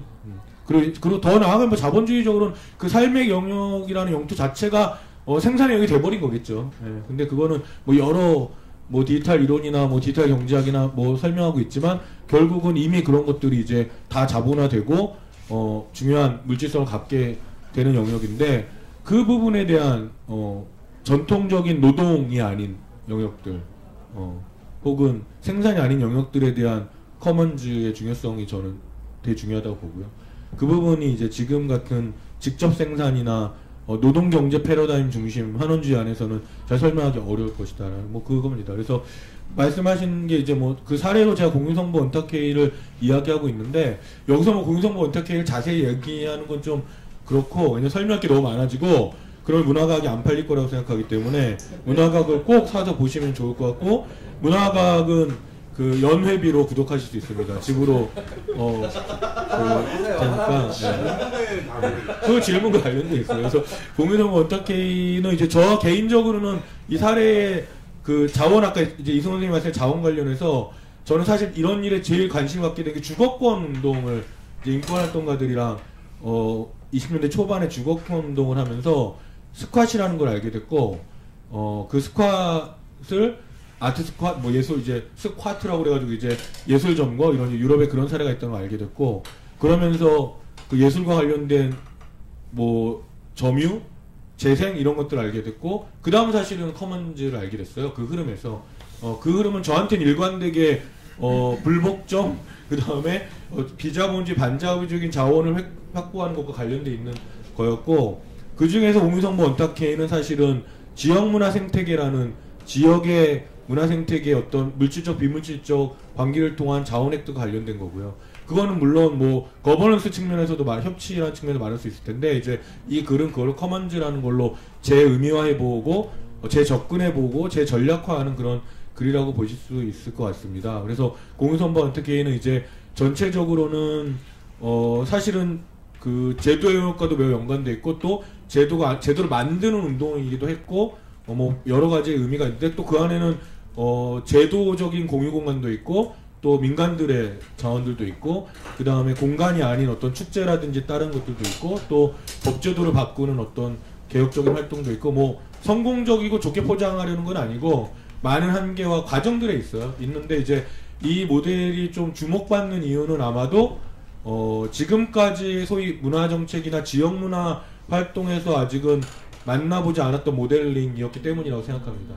그 모델링은 어떤 부분에서는 적극적으로 거버넌스로 수동적 거버넌스 흔히 아는 지역문화재단이나 뭐 이런 위원회 참여 이런 수준이 아니라 지역을 플래닝하고 그 플래닝에 적극적으로 개입하고 그 안에서 민간과 공무원의 자원들을 이제 거버넌스화하고 이제 아까 말씀하신 공적 사유화되어 있는 것들을 이제 더 공론장으로 만들어내고 뭐 이런 여러 가지 실험들이 나름대로의 뭐 성과라고 표현하고 싶진 않은데 결과물들이 좀 나오면서 된 것 같고요. 또 그거를 지속 가능하게 하는 물론 더 지켜봐야겠지만 이제 지속 가능하게 하는 그런 제도와 또 민간 토대들을 만드는 뭐 운동이라고 할 수도 있고 활동이라고 할 수 있고 뭐 그런 것들에 대한 이제 그걸 전 커먼즈로 본 거죠. 커먼즈로 본 거고 그 커먼즈로 본 거를 이제 기존에 뭐 커먼즈 이론가들이 말했던 커먼인과 커먼즈의 구성 요소들을 한번 이런 과정을 통해서 좀 재구성해보는 그런 글을 썼고요. 뭐 저도 되게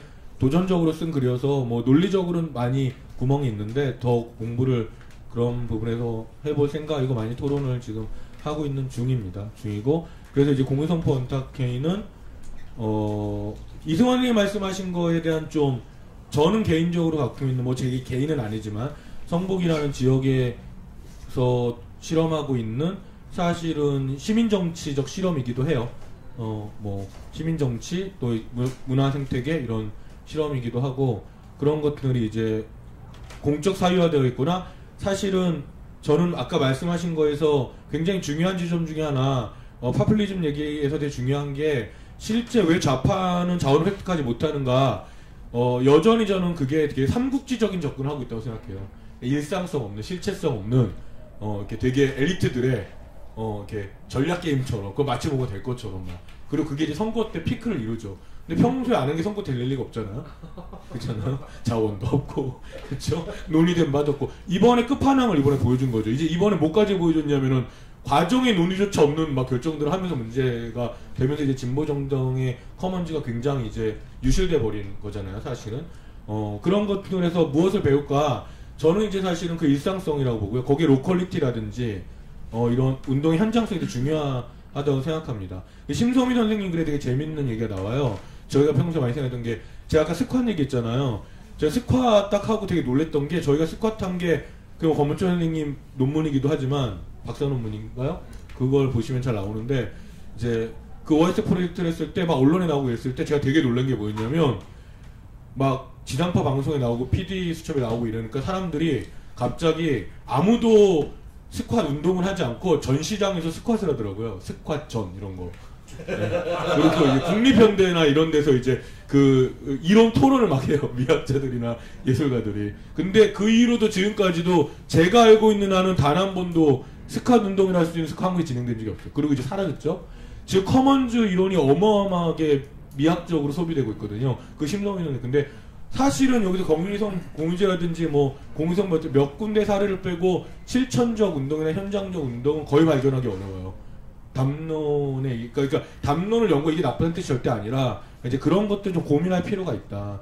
그리고 그 자원 획득이나 뭐 우리가 그 좌파적 전략이라고 표현하던 아니면 뭐 꼭 좌파 아니더라도 시민적 권리라든지 이런 공공적 자원을 획득하는 커먼즈 운동이라는 것의 실체성에 대해서 좀 적극적으로 고민할 필요가 있지 않나 라는 생각이 들고 그런 면에서 이제 민기업이라든지 또 많은 이론가들과 활동가들이 경성공유지에서 그런 실험을 했던 과정들은 뭐 이런 이론적 성과뿐만이 아니라 앞으로 좀 중요하게 고민돼야 되지 않나 그런 생각이 듭니다. 예, 상대적으로 공유성복 원탁회의 얘기는 좀 짧게 해주셨어요. 그건 역시 또 책을 사보라고 하는 그걸로 받아들이고요. 아마 이제 책을 사보시면 아시겠지만 이 공유성복 원탁회의를 커먼즈로 명령하고 지역 문화 운동을 커머닝으로 이렇게 도식화를 하면서 거기에 이제 4가지 정도의 자원들을 나열하는 어떤 그림을 하나 그렸어요. 사실 복잡한 개념을 이해하는데 이 그림으로 이렇게 도형화되면 굉장히 이해하기가 편하잖아요. 그래서 저는 당분간은 요 틀이 굉장히 좀 유용하겠다라는 생각을 해봤습니다. 궁금하시죠? 예, 사서 보시면 됩니다.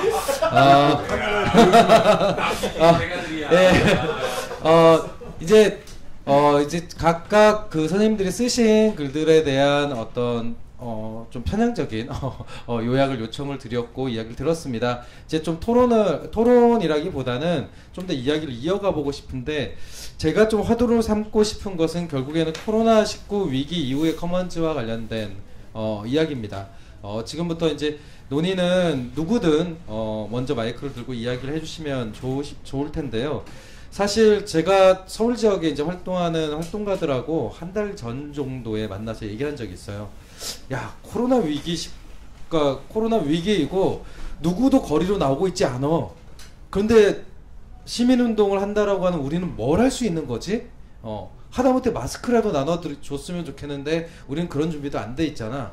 라고 얘기 끝에 어떤 진단을 했냐면, 와, 코로나 위기 최초의 현상은 모든 퍼블릭이 문을 닫는 거 아니었어? 라는 겁니다. 그러니까 지역 그렇게 강력하게 마을이든 커뮤니티든 얘기했던 어떤 여러 가지 행정 절차에 의해서 만들어졌던 시설들, 소위 퍼블릭이라고 불리는 모든 것들이 위기 초기에 문을 다 닫아버린 거죠. 그러니까 사회복지관 문 닫고 도서관 문 닫고 학교 문 닫음으로 해서 거기를 이용했던 모든 사람들이 사실은 방치되기 시작을 한 겁니다. 그러니까 정부에서는 이게 효과적인 관리였고 다 자가 격리를 통해서 자율 통제를 하고 있겠다라고 믿고 있지만 사실 우리가 그 당시 현장에서 발견했던 것은 여전히 거리 운동장을 다니고 있는 학생들, 왜냐면 학교에 가지 않으니까요. 그리고 그 전에는 노인복지관을 가거나 사회복지관을 갔던 어르신들이 동네 공원 벤치에 335 모여있는 광경들을 발견을 하게 된 겁니다. 그러면서 어떻게 이 위기가, 공적인 위기가 발생을 했을 때 퍼블릭이 저렇게 무력하게 사라질 수 있는가, 오히려 통제하고 보완하는 것만 앙상하게 남을 수 있는가라는 얘기를 하면서 이거를 좀 운동적으로 풀었으면 좋겠어라고 하는 고민을 한참 한 적이 있어요. 당연히 고민해서 끝나고 말았습니다. 왜냐하면 실제로 할 수 있는 게 아무것도 없더라고요. 도대체 우리가 뭘 할 수 있지 이 상황에서? 저는 이제 그런 면에서 특히 코로나19 위기라고 하는 것들이 시민운동의 자원 없음을 어쨌든 보여주는 것이라고 한다면 저는 커먼즈라고 하는 것이 그것의 일종의 매개 혹은 대안이 될 수 있는 거 아닌가? 라고 하는 고민이 좀 들었습니다. 아마 여기 계신 분들도 그간 이제 커먼즈와 관련된 고민들을 하고 최근 코로나 위기를 좀 관찰하시면서 이런저런 고민들이 좀 드셨을 텐데요.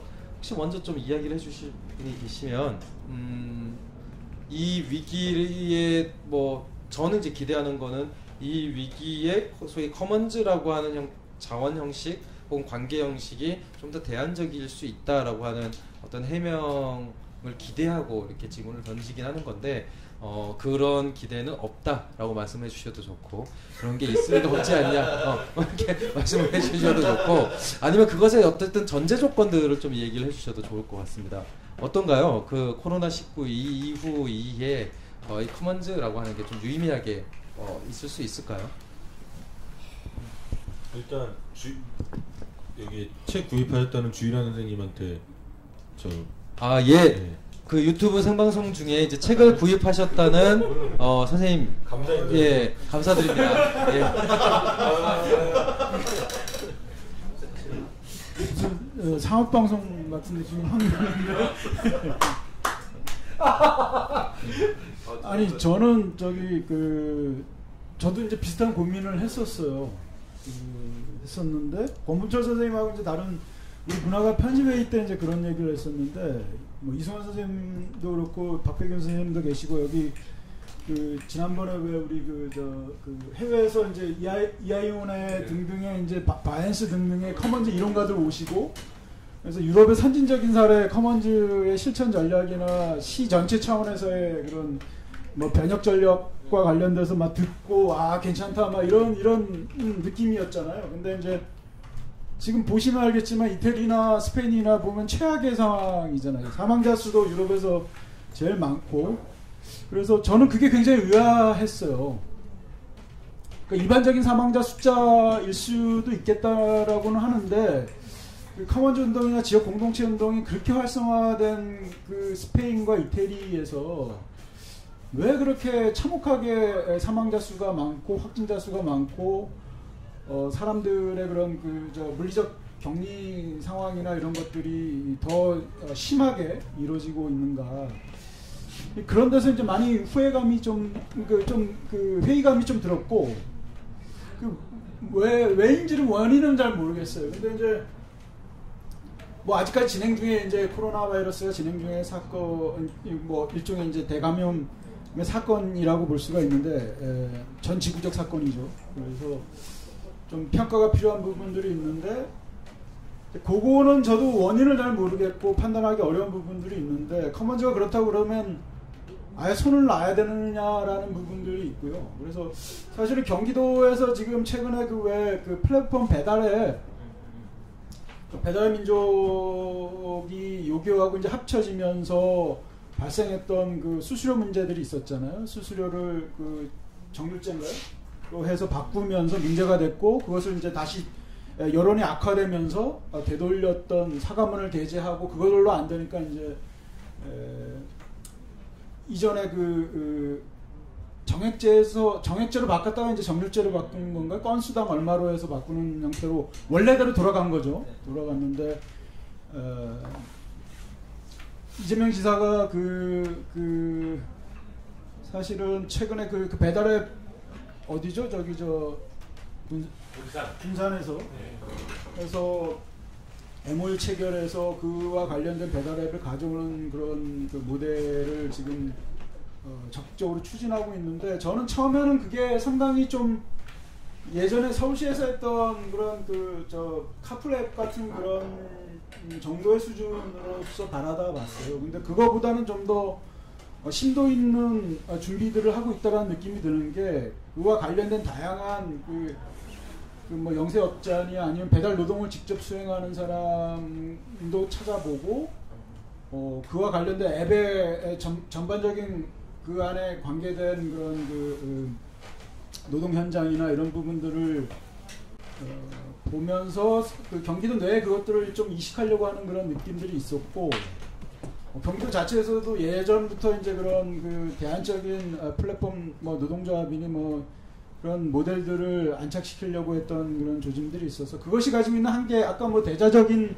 커먼즈나 직자적 커먼즈 얘기하면서 사실은 왜 조합주의라는 것이 가지고 있는 그 한계들이 있고, 그것이 이제 플랫폼에서도 그대로 또한 연장될 수 있잖아요. 그래서 우려감은 있는데 사실은 그런 것들이 저는 일종의 커먼즈적 모델이 아닐까라는 생각은 합니다. 그 조금 위험스럽긴 한데, 왜냐하면 이제 이게 사실은 커뮤니티 수준이나 아니면 그와 관련된 그 노동 현장과 관련된 조합원들이나 배달 노동을 하시는 분들이나 혹은 그 실지 이 식당이나 가게를 운영하시는 분들의 어떤 자발적인 이 연합체로서의 구성이 아니라, 사실은 이것도 이제 어떻게 보면 공적인 그런 힘에 의해서 쫙 당기는 어떤 그런 그 배달앱의 구성이잖아요. 정책의 구성이고. 그래서 상당히 우려감은 있죠. 그리고 약간은 허무한 감도 있죠. 그런 것들을 해보려고 많이 이 아래로부터 풀뿌리로부터 움직임들이 있었으나 하지 못하다가 경기도에서 지금 이렇게 밀고 나갈 때 뭔가 변화의 바람들이 부는다는 느낌이 드니까 상당히 그 허무하다는 느낌도 있는데, 실제 이제 그 자체가 지금 가지고 있는 의미보다는 저는 이제 그와 같은 그 노동이나 민생과 관련돼서 사회적 약자나 타자와 관련된 보호 방안이나 사회적 안전망의 구축과 관련해서 그런 그 배달앱과 같은, 그것이 경기도가 됐던 아니면 시민사회가 됐던 뭐 시민단체가 됐던 운동체가 됐던 협동조합이 됐던 뭐 사회적 경제 모델이 됐던 그런 그 아이디어들을 계속 내고 아래로부터 추동하는 그런 작업들이 시에서뿐만이 아니라 뭐 시와 같이 협치를 해도 좋고요. 그런 논의들이 일어나고, 그런 것들의 역할들이 사실은 지금 우리가 얘기하는 커먼즈적인 코로나 국면에서 할 수 있는 어떤 그 중요한 일 중에 하나가 아닐까, 뭐 그런 그 정도 수준에서 생각을 좀 해봤습니다. 예. 예.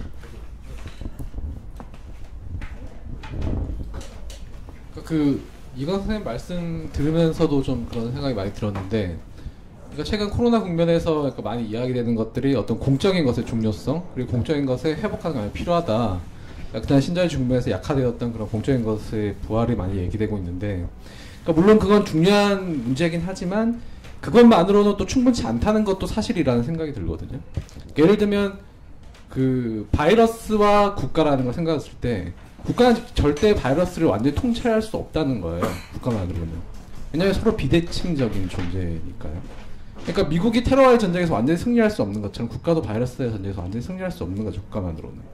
그러니까 다른 어떤 그 커머니 계획들이 필요하다는, 분명히 그런 것들이 연결되는 지점이 필요하다는 생각이 들고, 그래서 지금 국면에서 보여지는 것은 어떻게 보면 이 커먼 공통적인 것과 이 공적인 것의 관계 설정에 대한 문제가 중요한 이슈라는 생각이 들고요.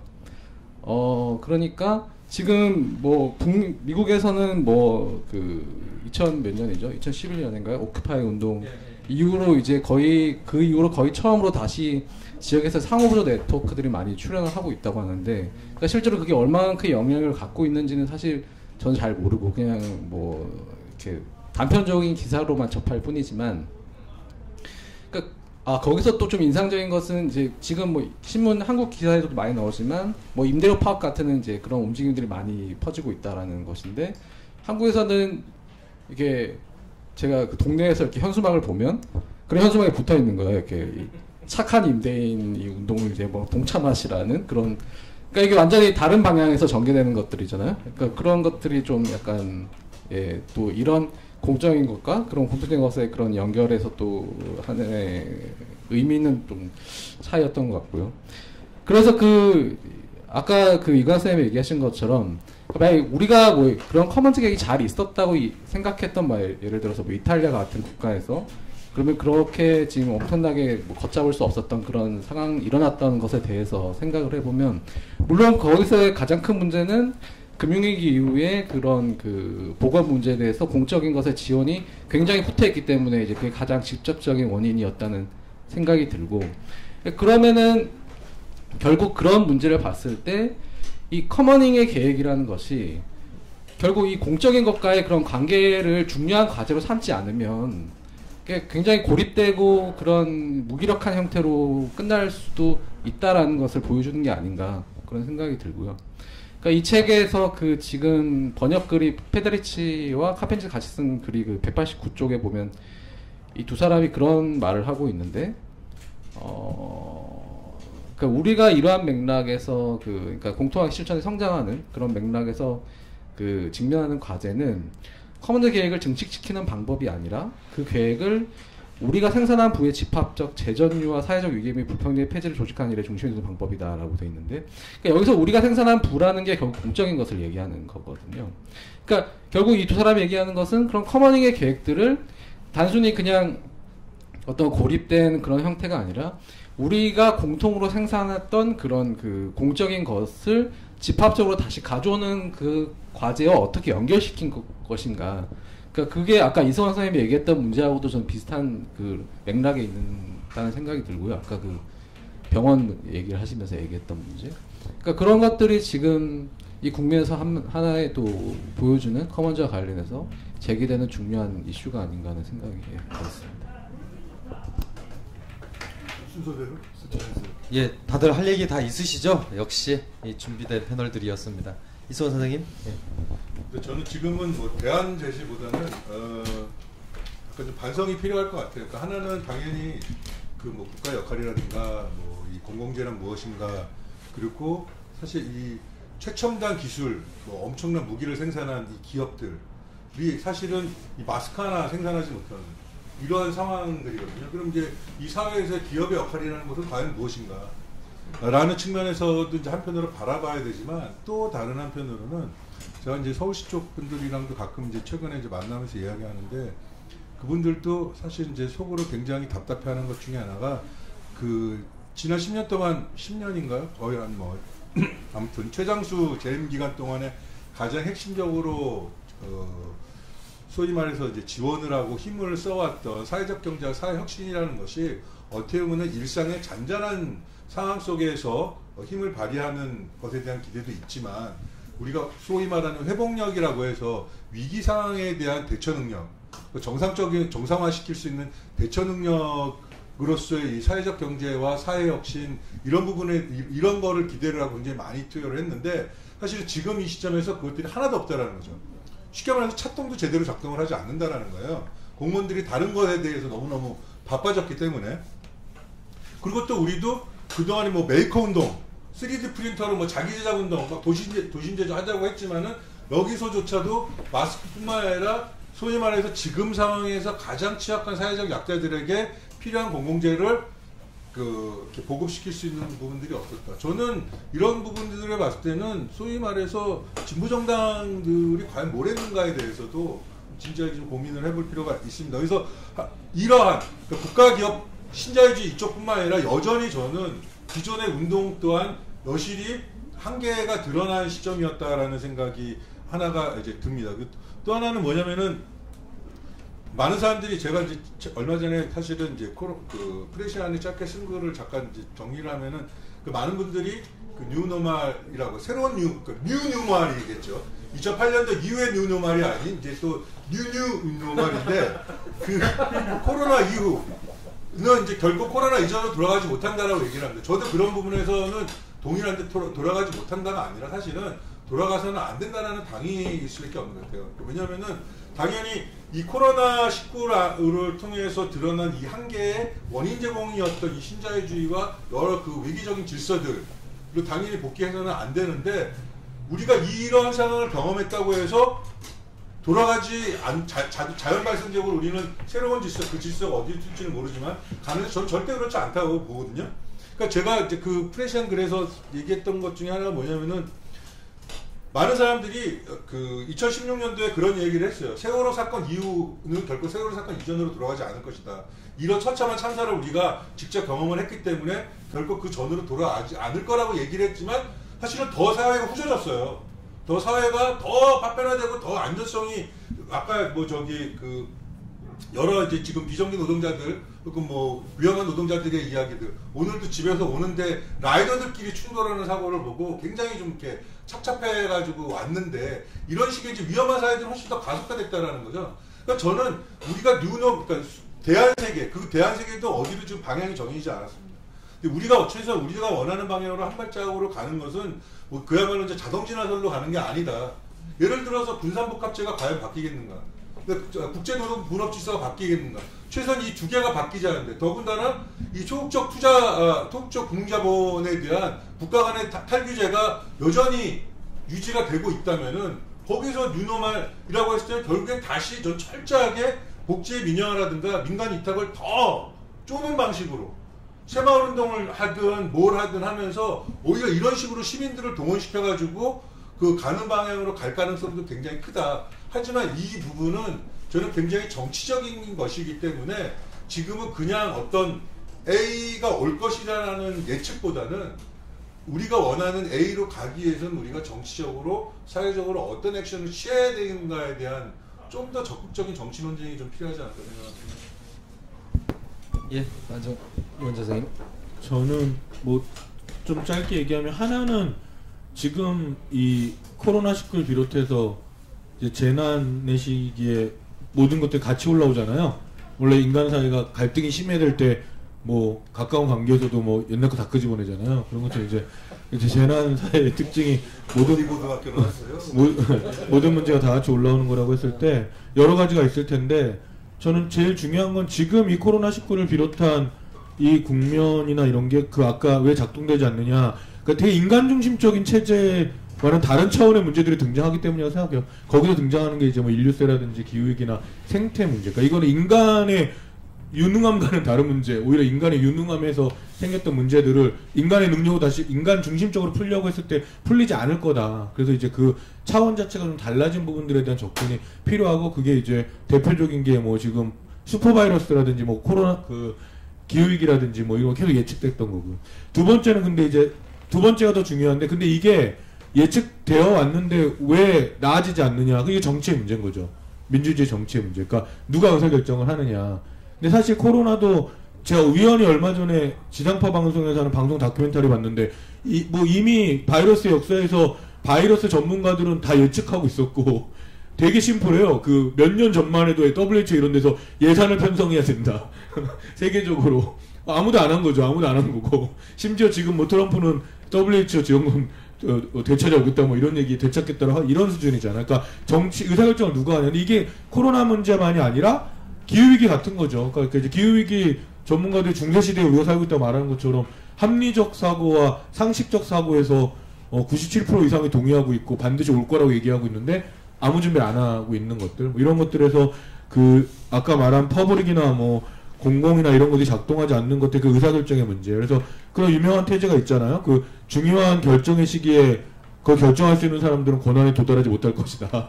이런 이야기가 있는 것처럼 이제 오히려 재난 때는 그게 더 심해지니까 그런 부분들에서 중요하게 이 재난 사회 안에서의 정치라는 것들에 대해서 이제 중요해 볼 필요가 있고 세 번째는 이 정치와 관련해서 그 사회적 이니셔티브를 누가 갖느냐. 그러니까 공공이라고 표현한 퍼블릭이라고 표현한 게 결국은 우리가 확인하는 거는 망했냐 잘 버티냐의 문제지 철저히 국가주도적인 제도였다. 그러니까 시민성, 시민주체성. 근데 결국 까보니까 이 OECD 엄청난 국가들 안에서 결국 시민들의 생활 방역에밖에 기댈 게 없더라. 그러니까 그랬을 때 이제 이 일상성과 주체성을 가진 시민성들이 어떻게 공공을 이니셔티브를 갖고 있는가, 사용할 수 있는가. 저는 지금 이 순간에도 도서관을 놓고 보면 도서관을 운영하는 도서관 전문가들의 역량이 발휘되지 못하고 있다고 봐요.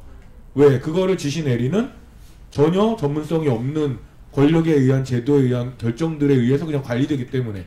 그 공연장도 마찬가지. 얼마 전에 뭐 공연장 이런 문제 나오는 것도 그런 전문가들에 대한 전문가가 뭐 그 엘리트들만 많은 게 아니라 현장의 전문성도 있고 삶의 전문성도 있을 텐데, 그리고 그 분야의 전문성도 있을 텐데, 이런 것들이 이 위기에 협력할 수 있는 그러한 구조들을 갖고 있지 못하다. 그리고 그 구조는 아까 이 선생님이 말씀해 주신 것처럼 그냥 만들어지는 게 아니라 시민 이니셔티브의 싸움에서 만들어지는 거다라고요. 마지막으로는 이제 저는 재난에 대한 질병적 대응 외에 재난 사회에서 심리적, 정서적, 문화적 대응이라는 걸 우리가 전혀 지금도 학습하고 있지 않다. 사실 우리가 사회적 거리두기 비판하면서 사실은 더 많은 소통이 필요한 시기가 재난의 시기인데, 그러한 것들에 대해서는 사실은 뭘 하지 마라 이런 물리적 통제라든지 재난 대응, 질병 대응을 하고 있고 또 잘한 부분이 있겠지만, 사실은 더 중요한 거는 이런 것들이 커뮤니케이션이라고 표현하든 문화라고 표현하든 정서라고 표현하든 그거에 대한 영역들을 준비해야 되는데 지금도 거기엔 전혀 투자하고 있지 않죠. 그래서 그 부분이 작동돼야 아까 질문에서 이야기했던 이런 식의 퍼블릭이나 그런 위기 대응들이 실질적으로 작동될 수 있는 거 아닌가, 그런 생각이 듭니다. 예, 시작한 지 이제 1시간 반 정도가 흘렀고, 이제 마무리를 해야 되는데요. 사실, 누군가 그러더라고요. 위기라고 하는 것이 다가오면 그 사회에 감춰뒀던 위계 체계가 이제 등장을 한다라고 하는데, 사실, 제가 이제 경의선 공유지 시민행동의 활동을 하면서 이 공유지에서 느끼고 있는 것은 사실 굉장히 단순한 겁니다. 제가 느끼는 위기는 이런 거죠. 그러니까 위계 체계라고 하는 건 이런 거죠. 위기에도 과거와 같이 반복되는 거는 우리 사회의 최종 신급인가? 라고 하는 생각을 갖게 되는 겁니다. 대표적으로 강제 집행과 관련된 내용입니다. 그러니까 실제로 코로나 위기 때문에 모든 사회적 기능이 중단됐는데도 불구하고 대구 지역에서 재개발 때문에 재개발 철거가 이루어진달지, 아니면 영등포에서 그런 철거가 이루어지는 광경을 보면서 사람들을 집에 격리시키는 시대에 집을 부시는 행위가 가능하다는 것은 이 사회의 최종 신급은 바로 저 개발주의라고 하는 것, 그리고 시간이 곧 금융자본인 저 개발 자본의 욕망이 아닌가라는 생각이 들었습니다. 그러니까 그러면서 이제 고민스러운 것은 어찌됐든 그 위계 구조를 좀 바꿔내야 그나마 또 사회가 바뀌는 일 거잖아요. 근데 통상적으로는 제가 고민하는 것 중에 하나는 이거를 개인으로 도망치지 않는 방법과 관련된 겁니다. 그러니까 어쨌든 너무 거대하고 너무나 이 위계 구조가 강하기 때문에 이건 어쩔 수 없는 거야. 그래서 나라도 잘 지켜야지, 우리 가족이라도 잘 지켜야지. 마치 이 코로나 전국에서 한국에 입국했는데 이분이 왜 지부에서 자가격리를 하지 않고 강원도에 그 펜션으로 가셨습니까? 했더니 내가 그 위험자인데 가족을 보호하기 위해서 나는 강원도에 펜션으로 갔다라고 답을 했던 그 정서라는 게 이제 존재하는 거죠. 이거는 이 위기에서는 나를 지킬 수 있는 것, 나의 가족을 지킬 수 있는 건 나밖에 없어라고 하는 건데, 과연 이 위기를 공동으로 넘을 수 있는 방법이 있겠는가라고 하는 부분에 조금 회의감이 계속 드는 것도 사실입니다. 왜냐하면 위계는 너무 공고해 보이고 이미 각자 도생이라고 하는 생존의 방식을 너무 익숙하게 갖고 있는 것이 아닌가라고 하는 이제 고민이 들면서, 과연 이것을 좀 넘을 수 있는 공동성 혹은 커머너라고 부를 수 있는 그런 주체들이 나올 수 있는 건가? 라고 하는 솔직한 이제 회의가 드는 거죠. 이 부분에 대해서 좀 더 낙관적인 이야기를 해주실 분의 이야기들을 좀 듣고 마무리를 하고 싶습니다. 좀 이렇게 가능해요라고 하는 어떤 방식으로 이런 것들을 한번 고민해보면 좋지 않을까요? 라고 하는 이야기를 좀 해주시면 어떨까 싶은데. 이런 발목 잡히는 얘기를 굳이 우리가 뭐라고요? 이렇게 또 안전한 방식. 근데 그 질문은 선택적인 건 아닌 거잖아요. 선택적인 게 아니라 우리한테 어떤 선택이 있어요. 뭐 해보는 거지. 아니 선택이 있어요. 예를 들어서 재난은 오고 있고 재난은 일상화되었고, 근데 우리가 그러면 이제 우리는 커머너도 찾기 힘들고 뭐 시민사회도 계속 위축되고 뭐 이런다고 했을 때 과연 이게 우리한테, 저는 선택 자체, 문제 설정이 선택적이지 않기 때문에 그 출구나 대안을 찾는 게 뭐 우리의 역할인데, 굳이 그것에 기회라고 한다면, 위기가 기회라고 맨날 말하지만 운동권들이 기회라고 한다면, 사실 우리가 뭐 저 명품 회사에서 마스크 만들지 어떻게 알았어요? 애플에서 마스크 만들지. 우리가 심지어 뭐 아주 관료주의적으로 보면은 20년 동안 수많은 거버넌스 하는 사람들이 기재부에다 대고 저 정산증 그렇게 1년 단위로 하지 말라고 할 때 무슨 국가가 망할 것처럼 얘기인데 지금 막 굉장히 쿨하게 내년에 정산해도 돼요 막 이런 거 하잖아요. 네, 그런 것처럼 이제 시스템이라는 게 어떻게 보면 우리가 위협을 느끼는 것처럼 어떻게 보면 되게 허술하잖아요. 저는 아까 검은생이 말씀하신 것처럼 다르게 표현해보면 제가 보기엔 한국처럼 국가주의에 대한 환상이 강한 나라가 저 국가가 다 해줄 거라고 믿잖아요. 이게 심지어 이제 좀 대륙 국가들처럼 자연의 힘 같은 걸 경험해보지 못하고 다 통제해왔기 때문에 우리는 뭐 산에 가서 넘어져도 민원 넣고 그리고 공무원이 와서 깔아주잖아요. 이렇게 폐타이어나 이런 거. 뭐 이렇게 산 거예요. 그러니까 근데 그렇지 않다는 걸 확인하는 게 꼭 전 나쁘다고 생각하진 않거든요. 예, 그게 꼭 이기적인 것만이 아니라 개인적으로 되는 게 아니라 결국 인간의 내적 힘을 기르는 수밖에 없고 물론 그게 쉬운 건 아니겠지만 그런 연대들이 그랬을 때 이제 우리가 봐왔던 국가나 우리가 봐왔던 공공의 다른 상상력들이 이미 막 깨지고 있는 거죠. 전 아까 총리가 우리는 흔히 했던 얘기인데 총리 입에서 코로나 이전의 세계로 돌아올 수 없다는 말은 되게 상징적으로 생각했거든요. 뭘 기대하는 건 아니지만 그렇다면은 이제 그런 것들은 선택의 문제가 아니라 만들어가는 거라고 생각하고, 예, 그 아까 이야기한 것처럼 그래서 오히려 지금 뭐 어느 정도 균열이 생기거나 진행된 것들을 또 다르게 뭐 제도라고 표현하든 구조라고 표현하든 사회라고 표현하든 전혀 하는 게 좀 중요하다고 생각해요. 그런 시스템들을 뭐 예를 들어 기본소득이라든지 이런 거는 뭐 굳이 따지면은 몇 년치를 그냥 한 번에 코로나로 다 끝낸 거잖아요. 좋고 나쁘고를 떠나서 기본소득에 대한 사회적 이해라든지 뭐 합의라든지 이런 거. 그래서 진도를 상당히 뺐죠. 근데 사실 이제 그 고민은 그런 게 있는 것 같아요. 그러니까 자연재해에 준하는 어떤 위기이기 때문에 이것은 선택지의 범위를 넘어서라고 이제 이야기를 하시는 부분에도 동의가 됨에도 불구하고 계속 좀 걸리는 거는 이 위기라는 것이 불평등하게 효과를 미친다라고 하는 부분들이 끊임없이 확인이 되고 있고 결국에 우리가 자연적 회복력이라고 부르는 것이라고 하는 것은 도태되는 것은 도태될 수밖에 없는 것 아니냐라고 하는 어쨌든 또 냉혹한 적자생존의 논법의 다른 표현으로 보이기 때문에 그런 것이거든요. 그래서 어떻게 해서든 구제가 필요한 부분은 구제가 되고 살릴 수 있는 부분들은 살려가면서도 전환이라고 하는 가능성을 놓치지 않는다라고 하는 이 난제인 거여서 저는 거기에서 소위 커먼즈적 주체라고 하는 것들이 좀 희망을 만들 수 있다면 어떤 방법일 수 있을까라고 하는 아주 유토피아적인 얘기여도 좋겠다는 생각을 갖고 있습니다. 네, 저는 뭐 굉장히 비관적인데요. 네. 뭐 상황이 좋지 않잖아요. 6개월 좀 많이 아프셨어.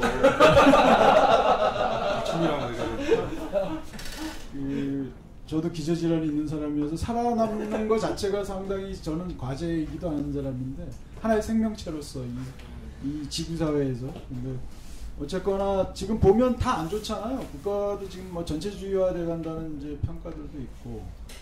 그리고 저는 이제 뭐 기술을 연구하는 사람이니까 이제 기술적으로 봐도 지금 상황이 되게 안 좋은 게 뭐 비대면 접촉을 강조하는 사회로 아마 나갈 것 같다는 생각이 들어요. 그러면 이제 다양한 방식으로 기술들이 착근될 텐데 그 착근되는 방식이 기존에 우리가 대면 접촉을 통해서 상호 관계성에서 가질 수 있는 어떤 그런 질감이라는 것들이 기술에 의해서 얼마만큼 이제 다운그레이드 되는지 그런 것들을 좀 따져봐야 될 필요가 있고 이제 그런 것들을 적극적으로 우리가 개입을 하면서 기술의 설계나 이런 것들을 사회적으로 소통의 방식이나 이런 것들에 대한 그 설계 방식에 대해서 뭐 논의의 틀이 있거나 혹은 거기에 개입을 할 수 있어야 되는데 사실 그런 것들이 가능할지도 저는 좀 약간 회의적이고 그리고 무엇보다 중요한 게 이제 최근에 무인자동화가 예전에는 논쟁 중이었거든요. 왜냐하면 뭐 아시다시피 이제 생존이라는 문제들이 놓여있기 때문에 기술의 도입과 관련해서 항상 생존과 혁신이라는 뭐 여기서 얘기하는 혁신이라는 건 기술 혁신이죠. 그와 관계된 이제 이해 관계자들의 이제 그 이익과 관계된 혁신인데 이제 그런 부분에 있어서의 나름의 그 분쟁 과정들이 있었고 사회적인 어쨌거나 이제 포용성이라는 이번 정부에서 들어서 얘기 많이 하는 그런 포용성이라는 가치 안에서 자장 안에서 얘기들이 됐었는데 지금 이런 대감염병 시대에서는 그 논의가 싹 들어가 버렸어요. 그러니까 나는 처음으로 이제 편의점 가서 사람 없는 데서 그 신용카드 그 체크인하고 들어가서 물건을 사봤는데 이게 너무나 나한테 생소했던 거예요. 근데 이런 게 이제 전면화된다라는 것이고, 그래서 이런 전면화되는 방식에 있어서 이전에는 어떤 조정 과정이나 사회적인 합의 과정을 통해서 약자에 대한 어떤 배려나 고려나 그들과의 평등주의적 관계성들에 대한 논의들이 있었는데, 이 감염이라는 그런 감염병이라는 하나의 이런 전 지구적인 이런 이 재난 상태 때문에 그런 논의 자체가 이제 완전히 바뀌고 사라지고 자동화 자체가 굉장히 그냥 당위적으로 우리가 해야 될 것처럼 이제 얘기들을 하고 있는 그런 상황이라는 거죠. 이제 그런 점에서 저는 계속 회의감이 들고, 특히 이제 한국적인 성공 모델과 관련해서 우리가 물질적 조건 관련해서 기술적인 추적 방식이나 이런 것들이 우리가 이미 법 제도적으로나 기술 인프라에 있어서 모든 게 다 갖춰진 부분들이 있잖아요. 그거를 부정할 수는 없는 것이고, 그 외의 변수로서 이제 시민들의 자발적인 어떤 방역에 대한 의지나 뭐 이렇게 대구 경북 지역에 대한 그런 발런티어적 그런 행위들, 방역에 대한 그런 원조 형태의 그런 그 행위들에 있어서의 그런 장점들도 있었지만, 실제 이제 그런 물질적인 조건들이 있었고, 그런 것들이 이제 더 강화될 수 있는 그런 조짐들도 있고, 그거 자체가 하나의 이미 최근에 최근에 그 자가격리 안 하는 사람한테 그 손목밴드 안전 정확하게 이름이 뭐죠? 전자팔찌에서 그 용어 자체가 좀 순화됐어요. 그 전자팔찌 어감이 안 좋잖아요. 잘못하면 그 성범죄자들이 차는 느낌의 그런 게 있기 때문에 안심밴드 굉장히 그 순화된 언어로 바뀌었죠. 이제 제가 우려하는 바는 이제 그런 기술적 장치나 재난 시대에 긴급하게 도입된 그런 기술의 형식이나 내용들이 재난 이후에도 계속해서 유지될 수 있는 그런 위험성들이 있어서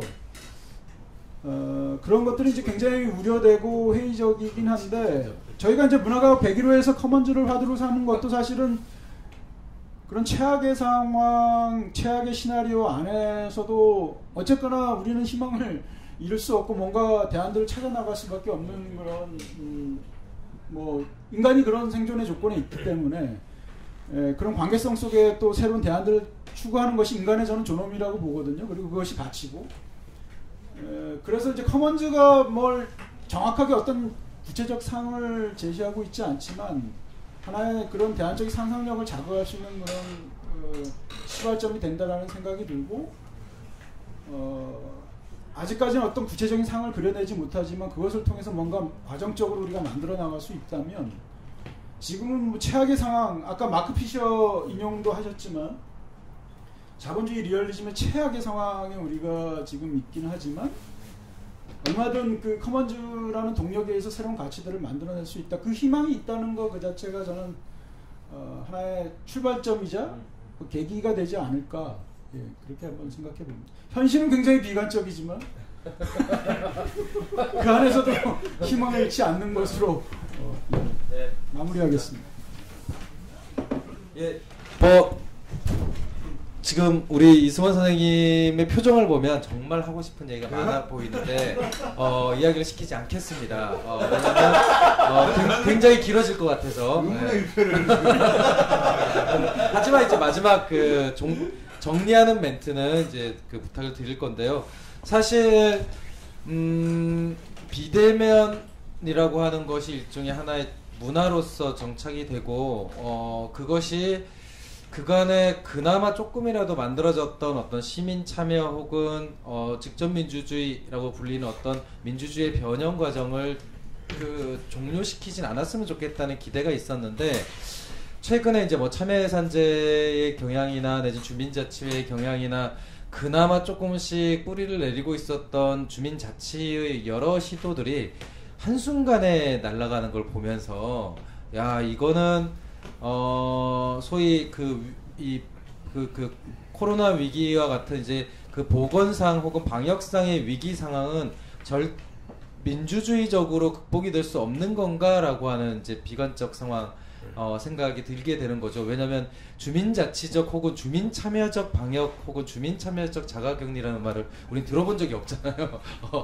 모든 대책은 정부 주도로 정부의 관료 주도로 되고 있고 위기이기 때문에 자치도 중단되고 참여도 중단된다라고 한다면 지금이야말로 진짜 거대한 후퇴의 시기가 아닌가라는 생각을 합니다. 저는 그러면서도 이 과정에서의 시민적 유대감 혹은 연대라고 하는 것들이 어떻게 만들어질 수 있을까라고 이제 고민을 하고 있고 아까 이광석 선생님께서 말씀하신 커먼즈라고 하는 것이 가능하려면 어쨌든 그 커먼센스라고 하는 그 공통 감각들이 또 구축이 돼야 되는 부분이 있기 때문에 저는 지금 우리가 겪고 있는 시대 경험을 어떻게 커먼센스화 하느냐에 따라서 새로운 커먼이 구성될 수도 있겠다라고 하는 희망을 갖고 있는 편이기도 합니다. 이야기를 풀어가다 보면은 끝이 없을 수도 있어서 더 구체적인 내용들은 아마 제가 알고 있기로는 이 문화과학 편집위원회하고 또 문화연대, 문화사회연구소 등에서 이 커먼즈와 관련된 후속 논의들을 좀 준비하고 있는 것으로 알고 있습니다. 그래서 그거는 이제 저희 경의선 공유지 시민행동의 페이지를 통해서도 홍보를 할 텐데요. 이 논의들 어렵게 촉발된 이 논의들을 좀 잘 함께 갈 수 있었으면 좋겠다라고 생각이 들고요.